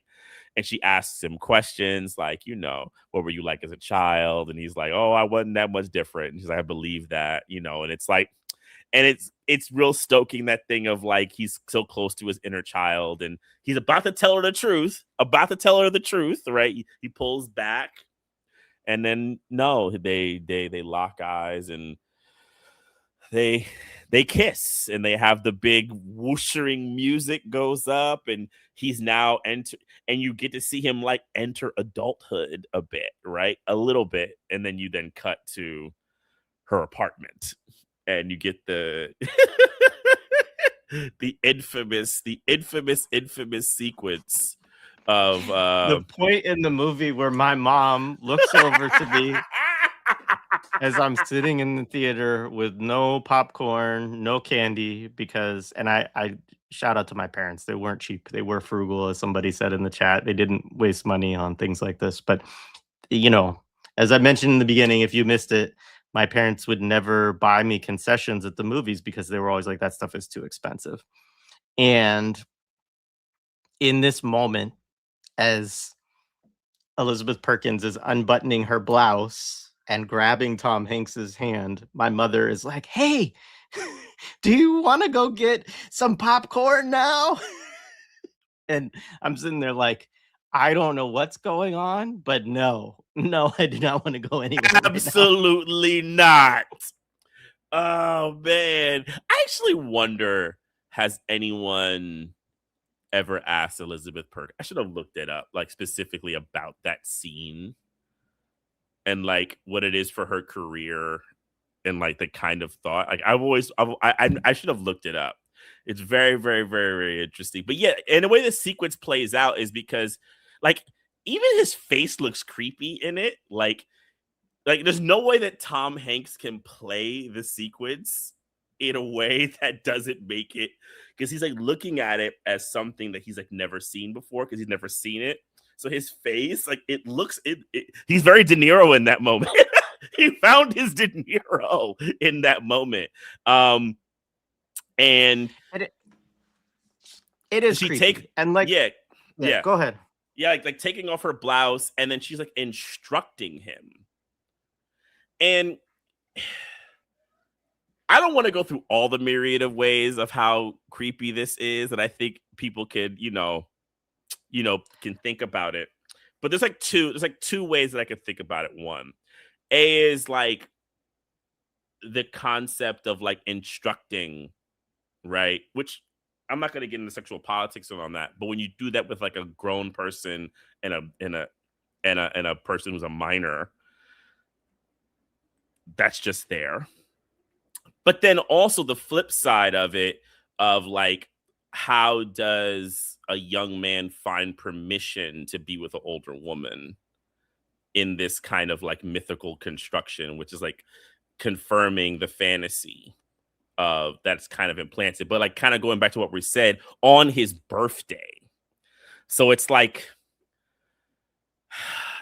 really bad stories you would hear about young men being taken by like, you know, uncles and things like that. Or like, I don't know how many people have heard about like the story of like when Mario Van Peebles had to like do like the early sex scene on like Sweet Sweetback's Badass Song, which his dad made him do, which is totally fucked up, you know. And like those kinds of things, like the rites of passage thing and like the forced rites of passage kind of concept that existed in many places of like making men. And it's just real fucked up. Very much. And I mean, I again, like, there's a weird, there's a lot of, there's a lot more discussion of this in society, of men to girls, and more discussion of how fucked up that is. There's also a certain way that discussion around it, around older women and boys, can be used at times in ways that I don't like or want to do, which is like a sort of like, oh, well, what men have done to young girls doesn't matter because this also happens in reverse. Like, I don't want to go there because I don't agree with that at all either. And I don't think that the power dynamics, or the societal dynamics are quite the same. But there is this stuff about, older, young women who are 5, 6 years older, and then adult, like things like this, 30 to 12, like all of these kind of things, 30 to 13, that exist and are not talked about that much by men, because also it becomes coded in a certain way that is often, again, yeah, like treated as like a rite of passage thing, or treated as, oh, it's not bad when, because the idea is that every 13-year-old secretly wants this, right? Which is what this film is also playing in, is that the 13-year-old actually does want to lose his virginity to a 30-year-old woman, right? Um, so yeah, I mean, like you said, I don't want to go into all of that or get stuck there too long, but there are a lot of really messed up discourses, and I think this film like does naturalize and promote one of them as basically fine, right? Like, it basically, like, the thing that's important about this comes later, but it's like when this is revealed to be the case, essentially Elizabeth Perkins's final response when she finally comes to a realization that he's a kid, right, is like, "Well, what are you, 16?" Because she's like sort of thinking like, "Well, maybe I could wait out a couple more years and we could stay together." She says, maybe you should keep my number. Yeah, which is like,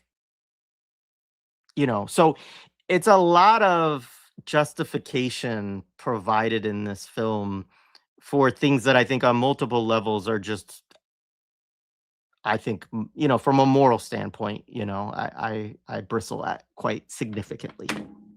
Yeah. No, 100%. And I think it's like there's like no redeemable, and it just shows you, I just think it just shows you where bourgeois thought is just really bad, because bourgeois thought will always lead you into justifying really fucked up things. If you think about liberalism. I just want to say with this, like the idea. So I will say this: as I was doing my rewatch yesterday, my 8-year-old started watching part of it, and I let him watch a few minutes of it where it was just like kind of like him playing with toys and stuff like that. And he's like, I don't understand what's going on in this movie, because he didn't come in at the beginning and all of that. Yeah. And I was like, it's not but then I just turned it off and like went, and because I was like, there's no way in hell that I am letting my child see the relationship between these two. Yep. 100%. And like that's the thing, like bourgeois thought will always kind of justify these terrible dynamics. I mean, that's what Lacerda always pointed out about liberalism, right? They'll find a way to make it work. And because of these bourgeois people are having their own little issues about yuppiedom and capital and a relationship, they feel they could justify this kind of thing and making a kind of point.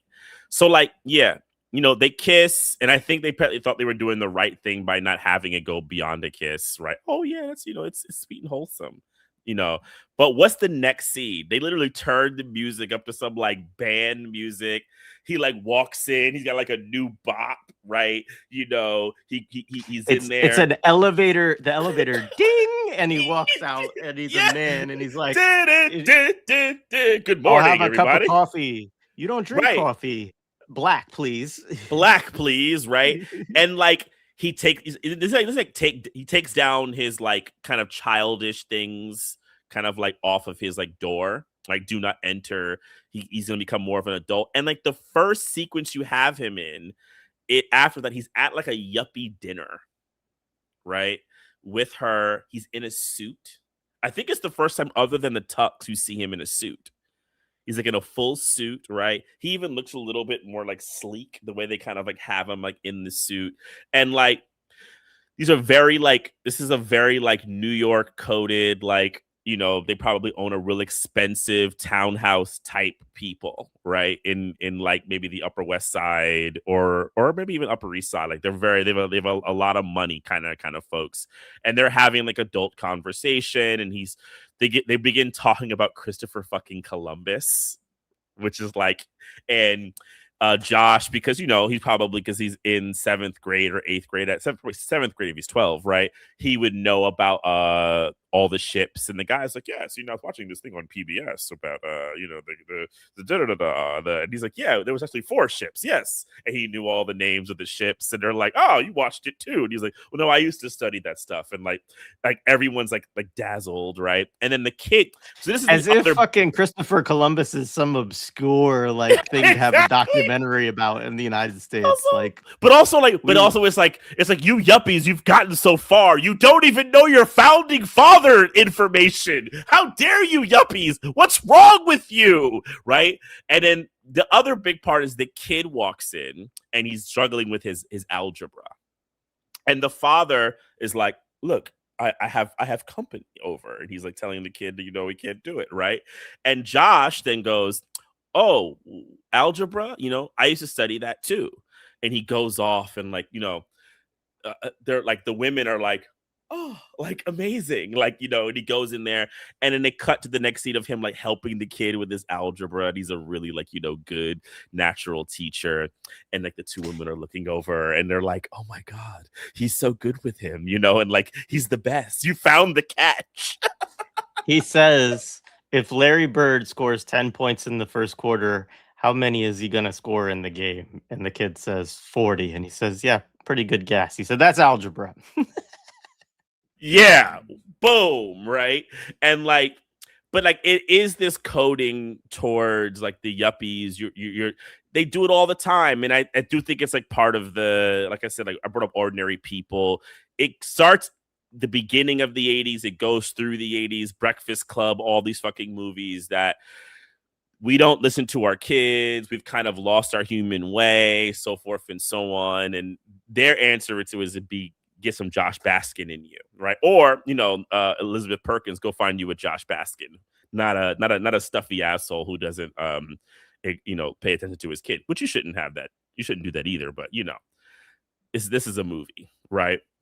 So yeah, he does that, right? And you get like a kind of cross section of stuff where basically Billy gets the info about the where the machine is, the Zoltar thing is, and at the same time, Josh, they do a little bit of a poor job. They kind of explain it later. There's like a thing where basically there's like a new corporate like within Macmillan to like a new like initiative, and basically Josh and Susan are going to team up to basically come up with an idea for it, right? So he's basically, and now he's like in a suit, he's kind of like getting a little bit more serious. And what they then do is like they kind of cross section it to make it like a kind of like bumpy road, because now he's like really serious about his job. Billy's been trying to call him, so he's like not picking up Billy's calls, right? So it makes Billy, well, does he go there the first time? No, the first time is the next scene is when they have the girlfriend scene where like they're having, well, she's having wine, and talking about Susan and Josh, and um he tells her about the kind of like idea of like the comic book, like the comic book that like can kind of keep the electronic comic book, to simplify it. She's having wine and he's eating Pizza Hut, by the way. Exactly. Like, that's Exactly. another First of all, more 80s product placement. And here's the other, and that's some bullshit. Because if they New Yorkers, they not ordering no fucking Pizza Hut. Like that shit to me is unforgivable. Come on. Even like Upper West Side yuppies know the good pizza spot. Like, stop it. That's bullshit. First of all, Pizza Hut also might be hard to find up there. You could tell the people who didn't live in New York there. They might be hard to find there. They know they know the pizza spot. That's bullshit. The Pizza Hut is for the national audience to me. Exactly. It is the I money. know. They're like, but Pizza Hut. You making New York movies, you gotta have a real pizza. That's bullshit. You didn't need it that much anyway. So yeah, and then like in the middle of it, she has the kind of like crisis moment. Like, what are we doing? You know, are we in a situationship? She doesn't say that. I was just, shout out to Steven. Right? You know, are we, you know, and he doesn't get the message, right? Right. He doesn't quite understand what she said. He literally says, I don't understand what you're talking about, right? And then, you know, basically it's like the confirmation of like, are they in a relationship together? And he like, in his own childish way of like throwing comic books at her and like hugging her, probably alluding to more sex after that, confirms that they're more or less, you know, are together in a relationship. Which then brings the next scene, which is like a big climactic scene where he's at work and Billy like storms in. His walk is hilarious. He's just like trying to act like hard. And he storms in the office, you know, and says like, why aren't you getting my calls and all that type of stuff? And he's like on a call, and he like hangs up his call, and now he's like full on adult, like he's full on adult, you know, this is important, you know. One thing I will say too about the ratings in the 80s, also, I mean, beyond, you know, pedophilia and, you know, like the gunshots, and there's a lot of cursing in this movie. I mean, Billy says, "Who the fuck do you think you are?" Like, this is like, and he says, doesn't he say asshole? Doesn't he say asshole? Yes, yeah. Yes. And like the first scene that you mentioned, the depiction of the homeless person, he's like, "I'm gonna kill that bitch." Like this stuff was just like I'm like, whoa, PG. I think there's certain words. Well, no, but the F would have been one of the. Yeah, that is very weird. That is very weird. I thought it was like, yeah, there's certain words, but I don't pretend to know that stuff very well. But yeah, so like, you know, there's like the big kind of thing, and like Billy kind of pleads to him, is like, I'm your best friend, and you know, and like, and also like kind of like reminding him that like you're a kid, and also I'm 3 months older than you. You're basically a wimp. When someone went to go beat your ass up, you ran into my crib. And look, you know what? Shout out to Billy, because I've had moments where you had to look. I've had moments where you had to let a couple homies know they acted a little beside themselves, and you got to bring them back down to earth, you know. And on the flip side, I've had friends who, when I was acting beside myself, told me what the real was and brought me back down to earth. So shout out to Billy Kopecky, you know, like he's doing the good work. And then like it gets hatched into this, like, you know, then he goes into, because the part with like the game, he goes back and he plays the game, like she's sleeping, and he's like, you know, doing work late at night to try to get the project together, and he finds his old disc, and I guess they cut it really quickly, but I guess the assumption is that he makes the choice. He like doesn't do it before it runs out, Because in the beginning of the movie, it's like he does it runs out, and now he makes the choice to throw the thermal pod. So basically, you now see him making his choice, and then they have the real wholesome montage of him back in New Jersey, and some random dude is walking. I had the funniest. I was just laughing so hard. I was like, if they didn't play like the strings to make this like, you feel like this is a warm homecoming moment, you'd be like, this is a fucking like he's a stalker about to murder some like elementary kids or something. Put some like John Carpenter music, do a dub of just some John Carpenter music on it and put it online, like the Robert De Niro version of Big. Yeah, right up there with the O.J. Simpson Terminator. I still have to make my cut. I'm gonna make a cut from last week's episode of that with Hiram's storytelling. So yeah, there's like it's like, go ahead. So I have, if you're ready, I have written down, and we can each pick a part. Okay, and we could do. So who are you gonna be? Are you gonna be Susan or Josh? I could be Susan. All right. Susan, I need to tell you something. Something I didn't tell you because I didn't think you would believe me. And if you did believe me, you wouldn't like me anymore. Susan, I'm not what you think I am. What do you mean? Before I met you, I was in Little League. I was in Little League and I rode my bike to school and played with my friends and hung out with them. And Josh, what are you talking about? I want to go home. I miss my family, Susan, and I want to go home. Oh my God, you're married. No. I know this was too good to be true. There had to be something. I'm not married, Susan. I'm not married. You're not? No, I'm a child. What? I'm a child, Susan, and I'm not ready for all of this. Oh, that's fine. That's just great. Well, you see what happened was... Oh, I understand. I'm not ready to make a commitment. I'm not ready to accept responsibility. No, you don't understand. I mean, I'm 13 years old. Oh, and who isn't? You think that there isn't a frightened kid inside of me too? No, I mean, I'm really 13.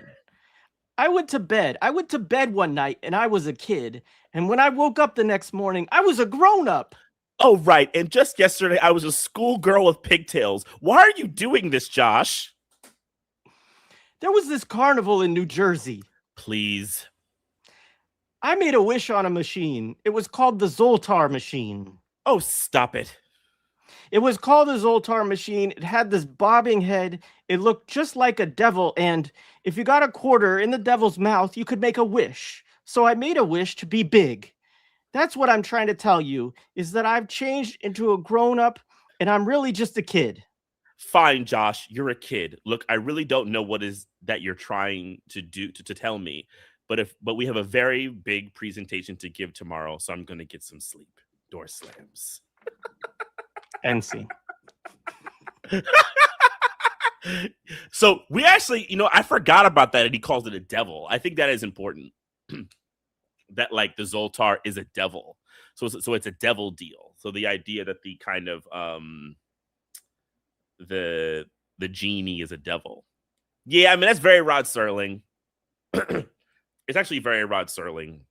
There's even that one with William Shatner, where they're at the restaurant, and there's like the little devil head, and it controls their life. Yup, it was his first nomination. I don't think I'll get any nominations for my read, unfortunately. You get a Webby. Mac will finally get the Webby recognition, right? Yeah, it's so funny. Yeah, anyway, we can keep going. So then the next part is, oh yeah, then like there's like Billy and Mom, with like the speaker, the The walkie-talkie, and walkie-talkies, yeah. yeah, and she's Mom, like, accidentally triggers it, and Billy hears it and says, "Josh, is yeah, that you?" or whatever, and then realizes it's yeah, his mom, and they talk to each other over it. yeah. And I've always found that weird. Like Billy knows all this stuff, but I mean, he can't tell, but it's He and does then say he's coming home soon, which he's is coming home interesting soon. because he doesn't really know that, right? So it's like, but it's kind Hmm. of his way of. Well, then And like we it kind didn't of we didn't mention the letter, I don't think, but there is another point earlier on where also he voiceovers a letter that he's writing to his no, mom we about how he mentioned that. is. Oh, we did. Okay, We yeah, yeah. mentioned that, yeah, on like the montage. Um, it does kind of catapult the next sequence because then what basically the next scene is like um, Billy goes back to the office and he um he has the document. Elizabeth Perkins sees him. She's like, "What is this?" Right? He goes into Josh's office and gives him where the Zoltar machine is, right? And that, like, Josh is now in his like crisis moment, so forth and so on, and you know, tells him to go do it. And then in the middle of their presentation, this movie is one of those big like I want to know what happened afters. Because they're in the presentation, right? And he's in the middle of it, the kind of thought that he has in the middle of it, like doing the presentation. I forget the line. He realizes he has to go, right? Like it's time to leave, right? And then of course, John Hurd in classic raises his hand at one point and goes, "I don't get it." It's like I mean, it's funny. He's really good at it. And then at the same, so then Elizabeth Perkinson notices it, and even Logia knows something's wrong, right? Right, and then she says something about like if I was a kid or something like that, and then like it sparks her to like realize, and she follows Josh out. But I always say, like, what's more interesting to me is at what moment were they like, where the fuck did they go? I'm always thinking about like this movie was always one of those like, what happened after? That seems more interesting than this ending. I want to know what Robert Loggia was doing. Like, what the fuck? I've been paying this dude, and now suddenly he disappears on my ass in the middle of a meeting. you know, And what happens to Susan, right? Because like yeah, if he just dips out of the meeting, right? So they're giving a pitch. It's a comic book that's like a choose your own adventure that's on a video game, right? So it's and it's also like as expensive. a yeah, it's $20, right? It's like 1995. But 88. basically like I also took it as essentially this is like a video game, which is like Hmm. I think video games were about 20 in that era for like Nintendo. And I was very much like, man, we could have had this, and they took it from us. They kept it from us. Like, I would have definitely played the comic book choose your own adventure video games. But um anyway, he falls apart in the meeting. She covers for him for a while and does a pretty good job. And then Josh just leaves. And then quickly after, she just leaves and they go out onto whatever that is, Madison Avenue or wherever they're at. And It looks like 23rd Street. I actually think the building next to it. This is just here in New York. I'm almost positive. I'm really good at. I think it's 23rd Street. But yeah, right on. Yeah. yeah. And so anyways, he sees Billy there. Well, no, he doesn't see Billy. He gets in the cab and yells out he's going Yeah. to see, what is it, Sea Park or whatever, I forget what the thing's called, but basically the fair. Sea And Point it's or that something like that. Yeah. Sea Point Park, that's it. Yeah. And Billy sees it. He's like at a hot dog stand or something. Like, he's like, what the fuck are you doing at the hot dog stand right now, Billy? Maybe because he had that conversation with the mom the night before. We're supposed to believe that he came in the city to try to make one more appeal or whatever. Oh no, because he had that. No, that was the day before. Anyways, I'm getting confused on some of the stuff. But she comes out and runs into Billy, and then they have the conversation.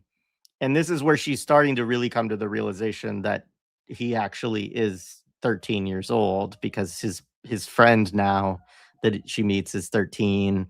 And they don't actually show her getting out, so they leave a little bit of suspense of does she know where he's going, because Billy doesn't answer her and they cut away when she's like kind of demanding like, where did he go? Where did he go? So he goes to the Zoltar machine. Go Doesn't ahead. she say that she's the girlfriend? She does. She Yeah. says she's his girlfriend. Yeah. And he And goes, and he yeah. he's like, Yeah.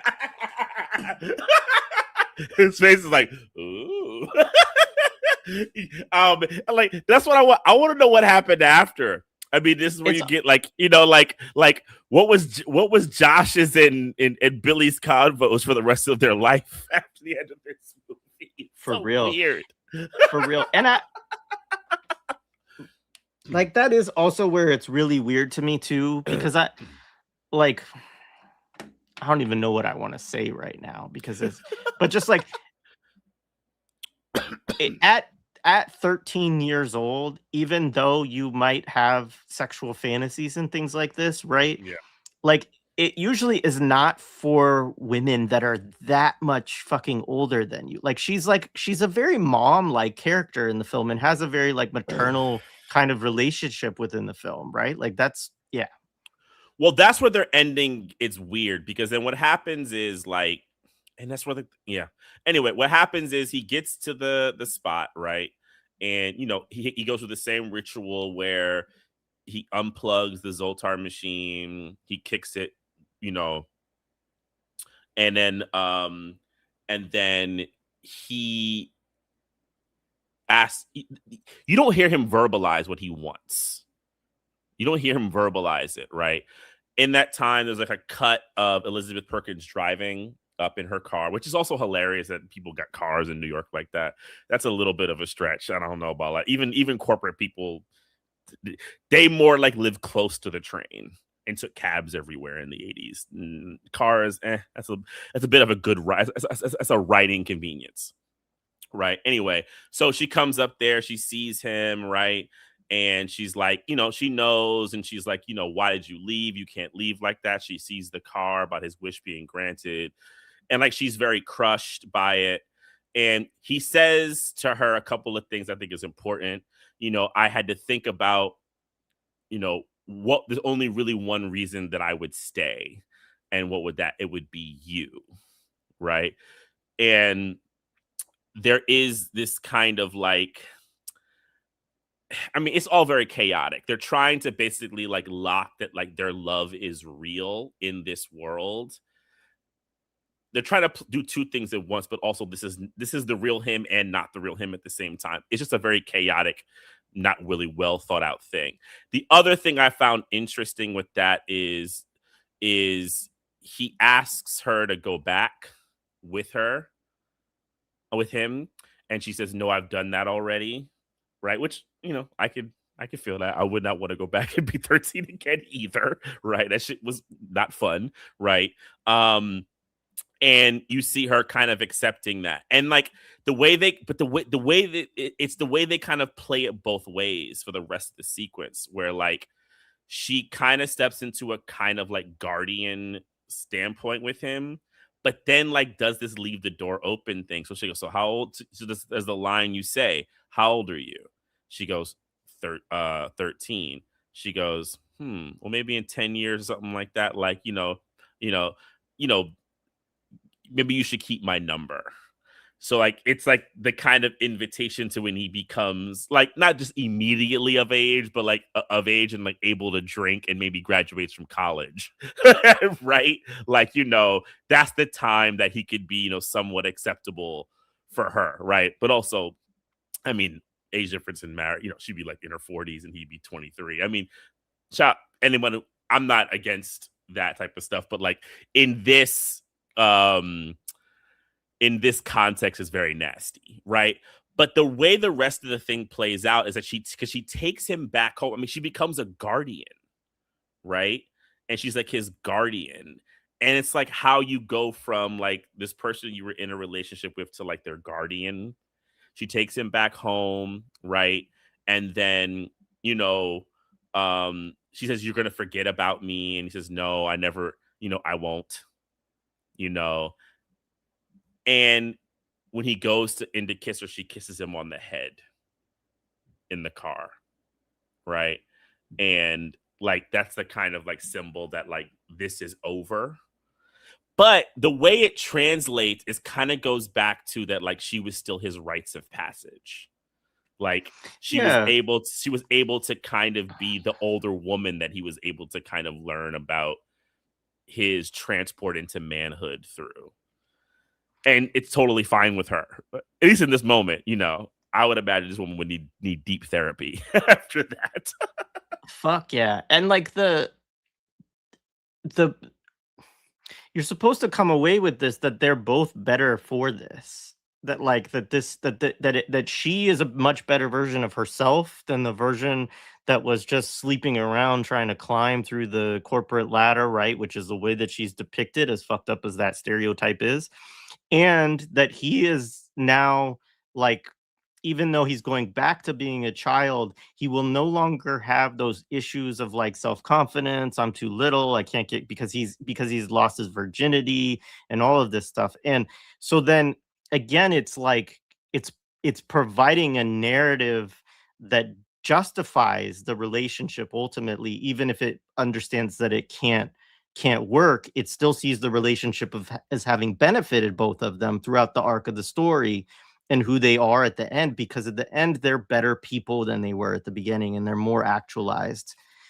And the only other thing I would say is that there's no like, you need a crying game scene in this. Like, I mean, and I mean, not a good movie and fucked up in its own 90s ways, and we will get there. But like, there is no scene of like, oh my god, what have I done from her? There's no like, like, she doesn't deal with it in a moral thing. It's just kind of like, 13, that's a little young. Like, it's just what? It's wild. It's applying the melodrama structure, because what in melodrama what kind of happens is everyone needs a personal corrective, and usually the personal corrective comes through another person, typically. And it's often done to women in these films, that women need to better themselves, and their interaction with a man is what helps them elevate. So that's where it is completely misogynistic, right? And you see this in the classic movies. What's really fucked up about this one is that he's not even technically an adult; he's a kid in an adult's body. So, and through her intimate and sexual interaction with him, she makes her life corrective. And the scene when she, like, just to go back on this a little bit, as he's walking away from her, right? His body then physically transformed, because at this point he's still Tom Hanks, because the Zoltar magic takes a little while to take hold, as we learned early on in the movie, right?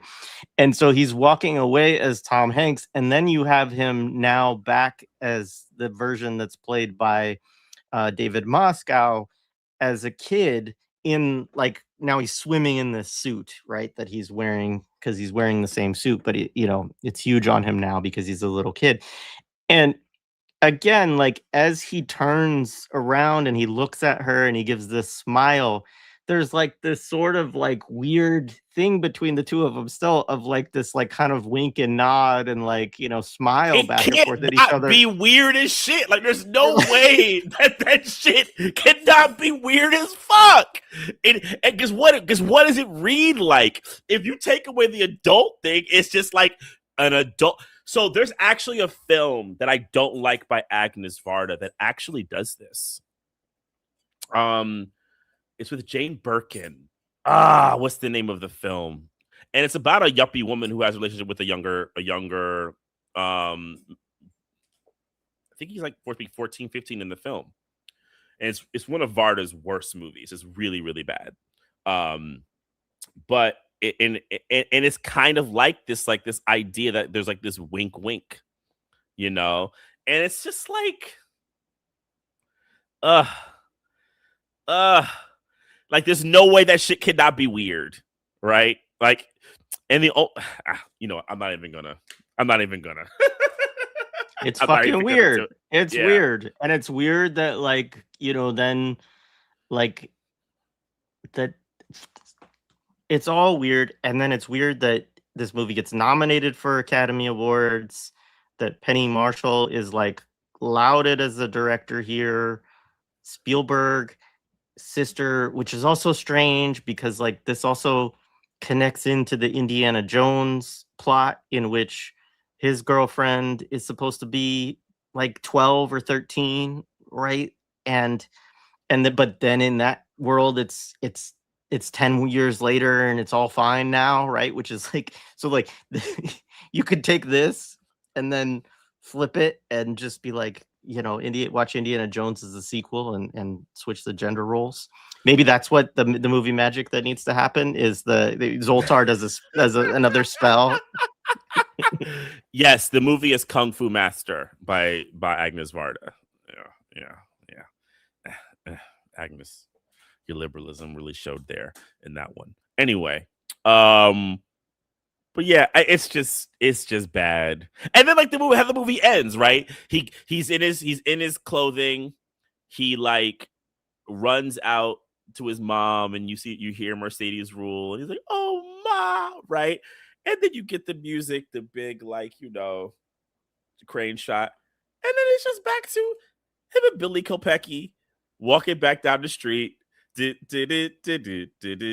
kid's never going outside again. I will tell you that. Like, that's what we said.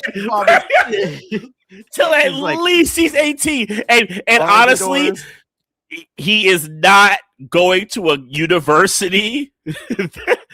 He's not going away to college. He's getting driven to class every day.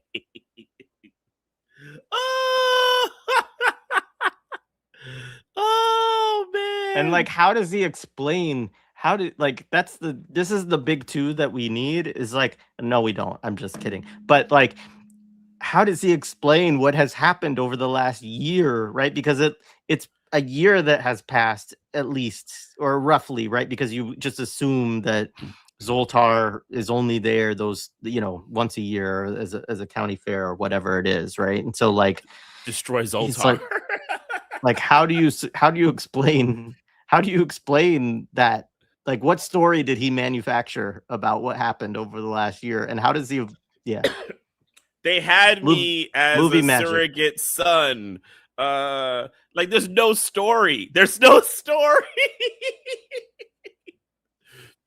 Then mom distrusts him. Did you really run away? Like, you know what I'm saying? Like, yeah, no.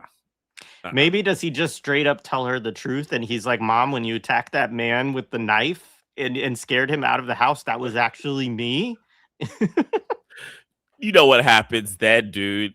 Homie gets thrown into an insane asylum.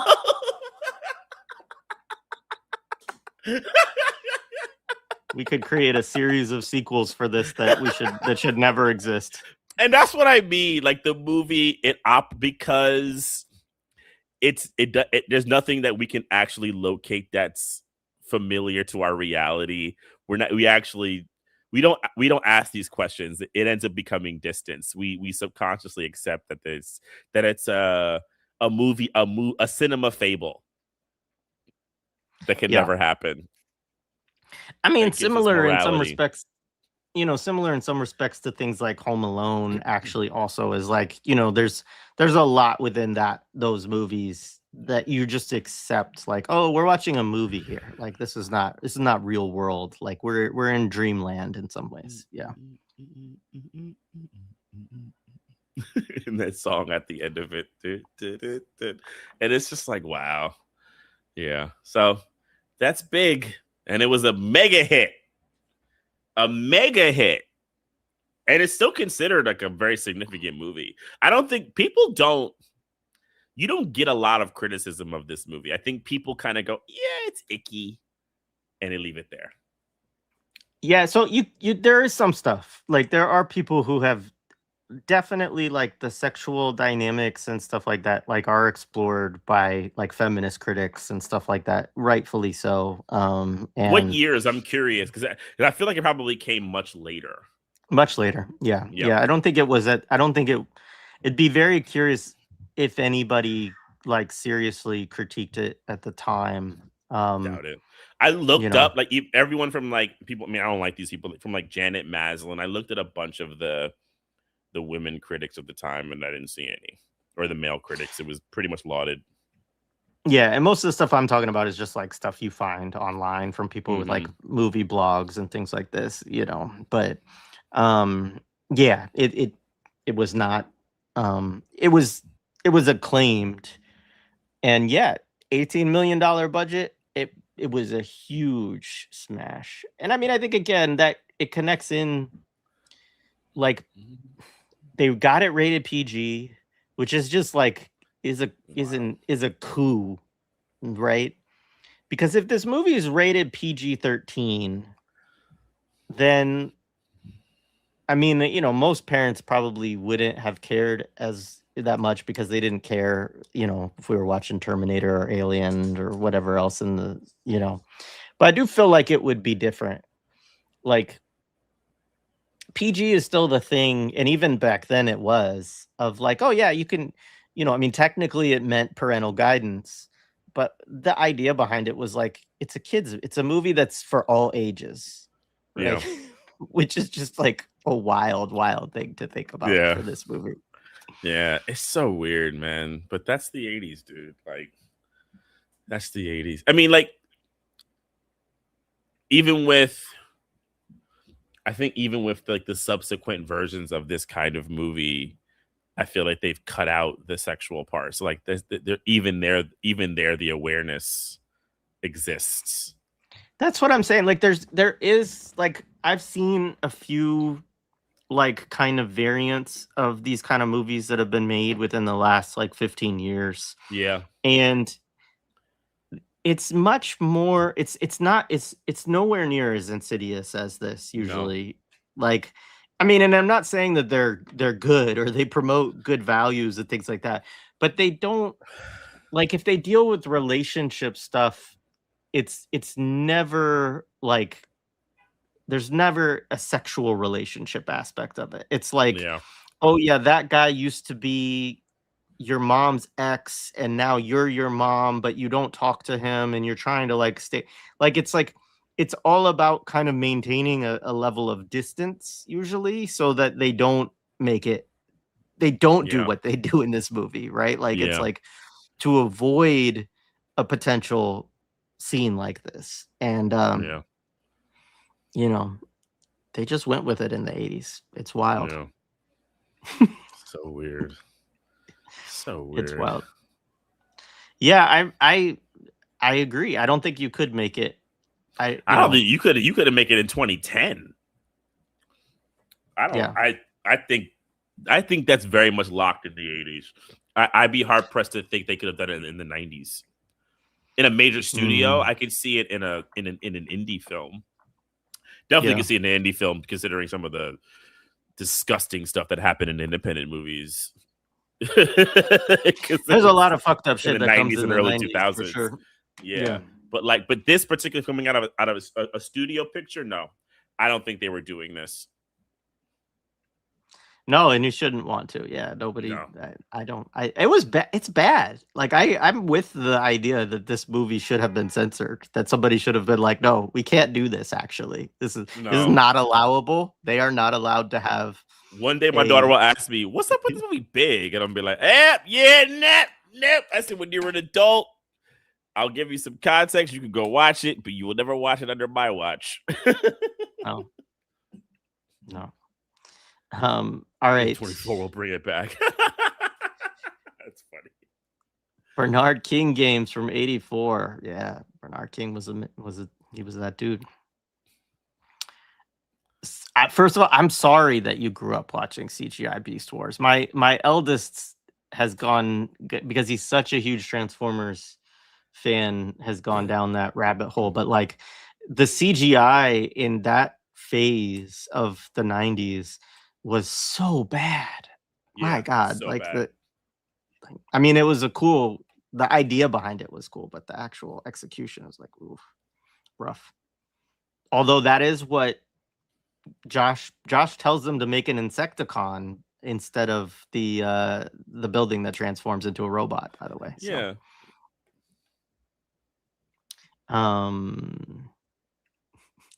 NY kid praising Larry Bird and eating Pizza Hut. Fuck out of here.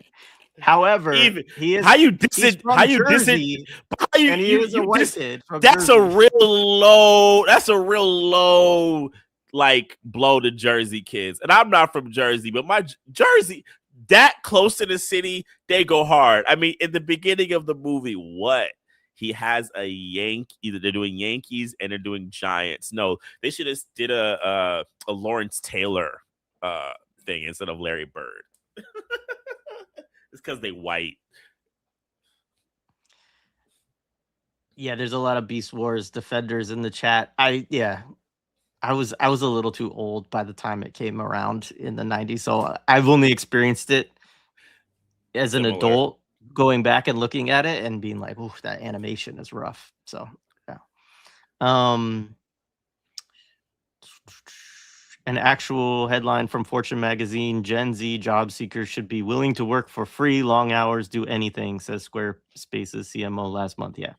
I mean, there's a version of that propaganda that comes out for every generation that comes along, which is the like, you just have to submit yourself to the greatest level of exploitation and you will get ahead, right? That's the dream.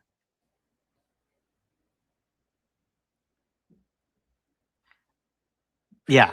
So this is what I was referencing, like, for folks who don't catch the reference to The Crying Game. I mean, it is a messed up movie and it is transphobic in all of this, but the scene, right, is the scene of the "oh God, what have I done" kind of thing, and it is the shower muttering, all of that kind of stuff. So no, she will now go into the dating pool much more understanding of what she needs to find.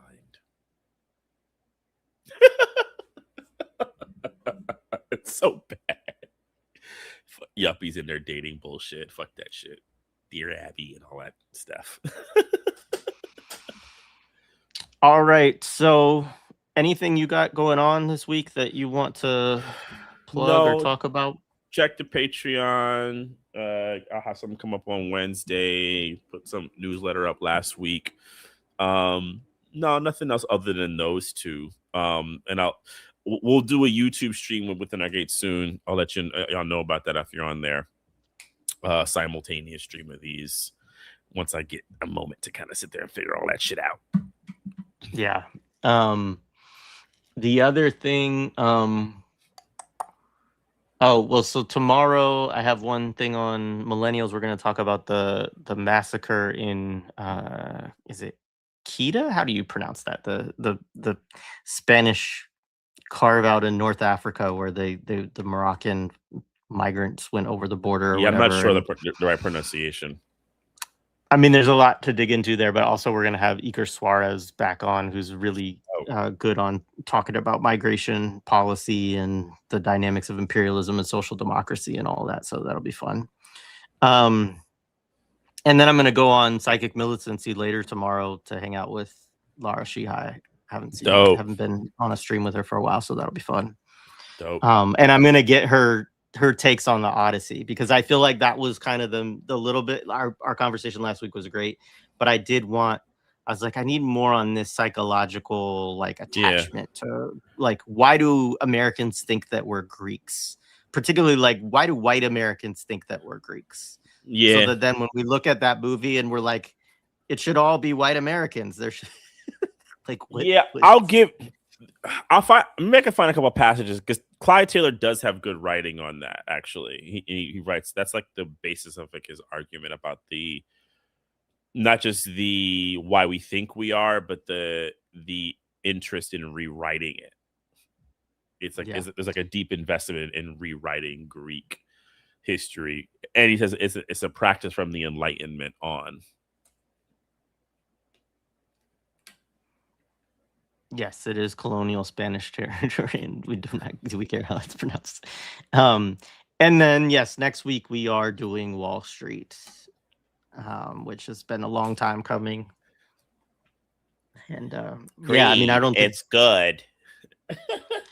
Yeah, I put that in the show description. I mean, I think that was the the key mantra of the 80s, you know, was Gordon Gekko.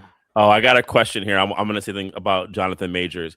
Jonathan Majors did not lower himself to be in that. Jonathan Majors, right before he got in his legal troubles, was about to do a huge U.S. Army campaign. Jonathan Majors was an imperialist before he hooked up with Ben Shapiro. I'm going to go dialectical. Your internal contradictions lead you places when external forces hit you. And that's why he's with Ben Shapiro. There's a whole article, Google it. He was going to do a huge U.S. Army thing. Majors is not a good guy completely. No.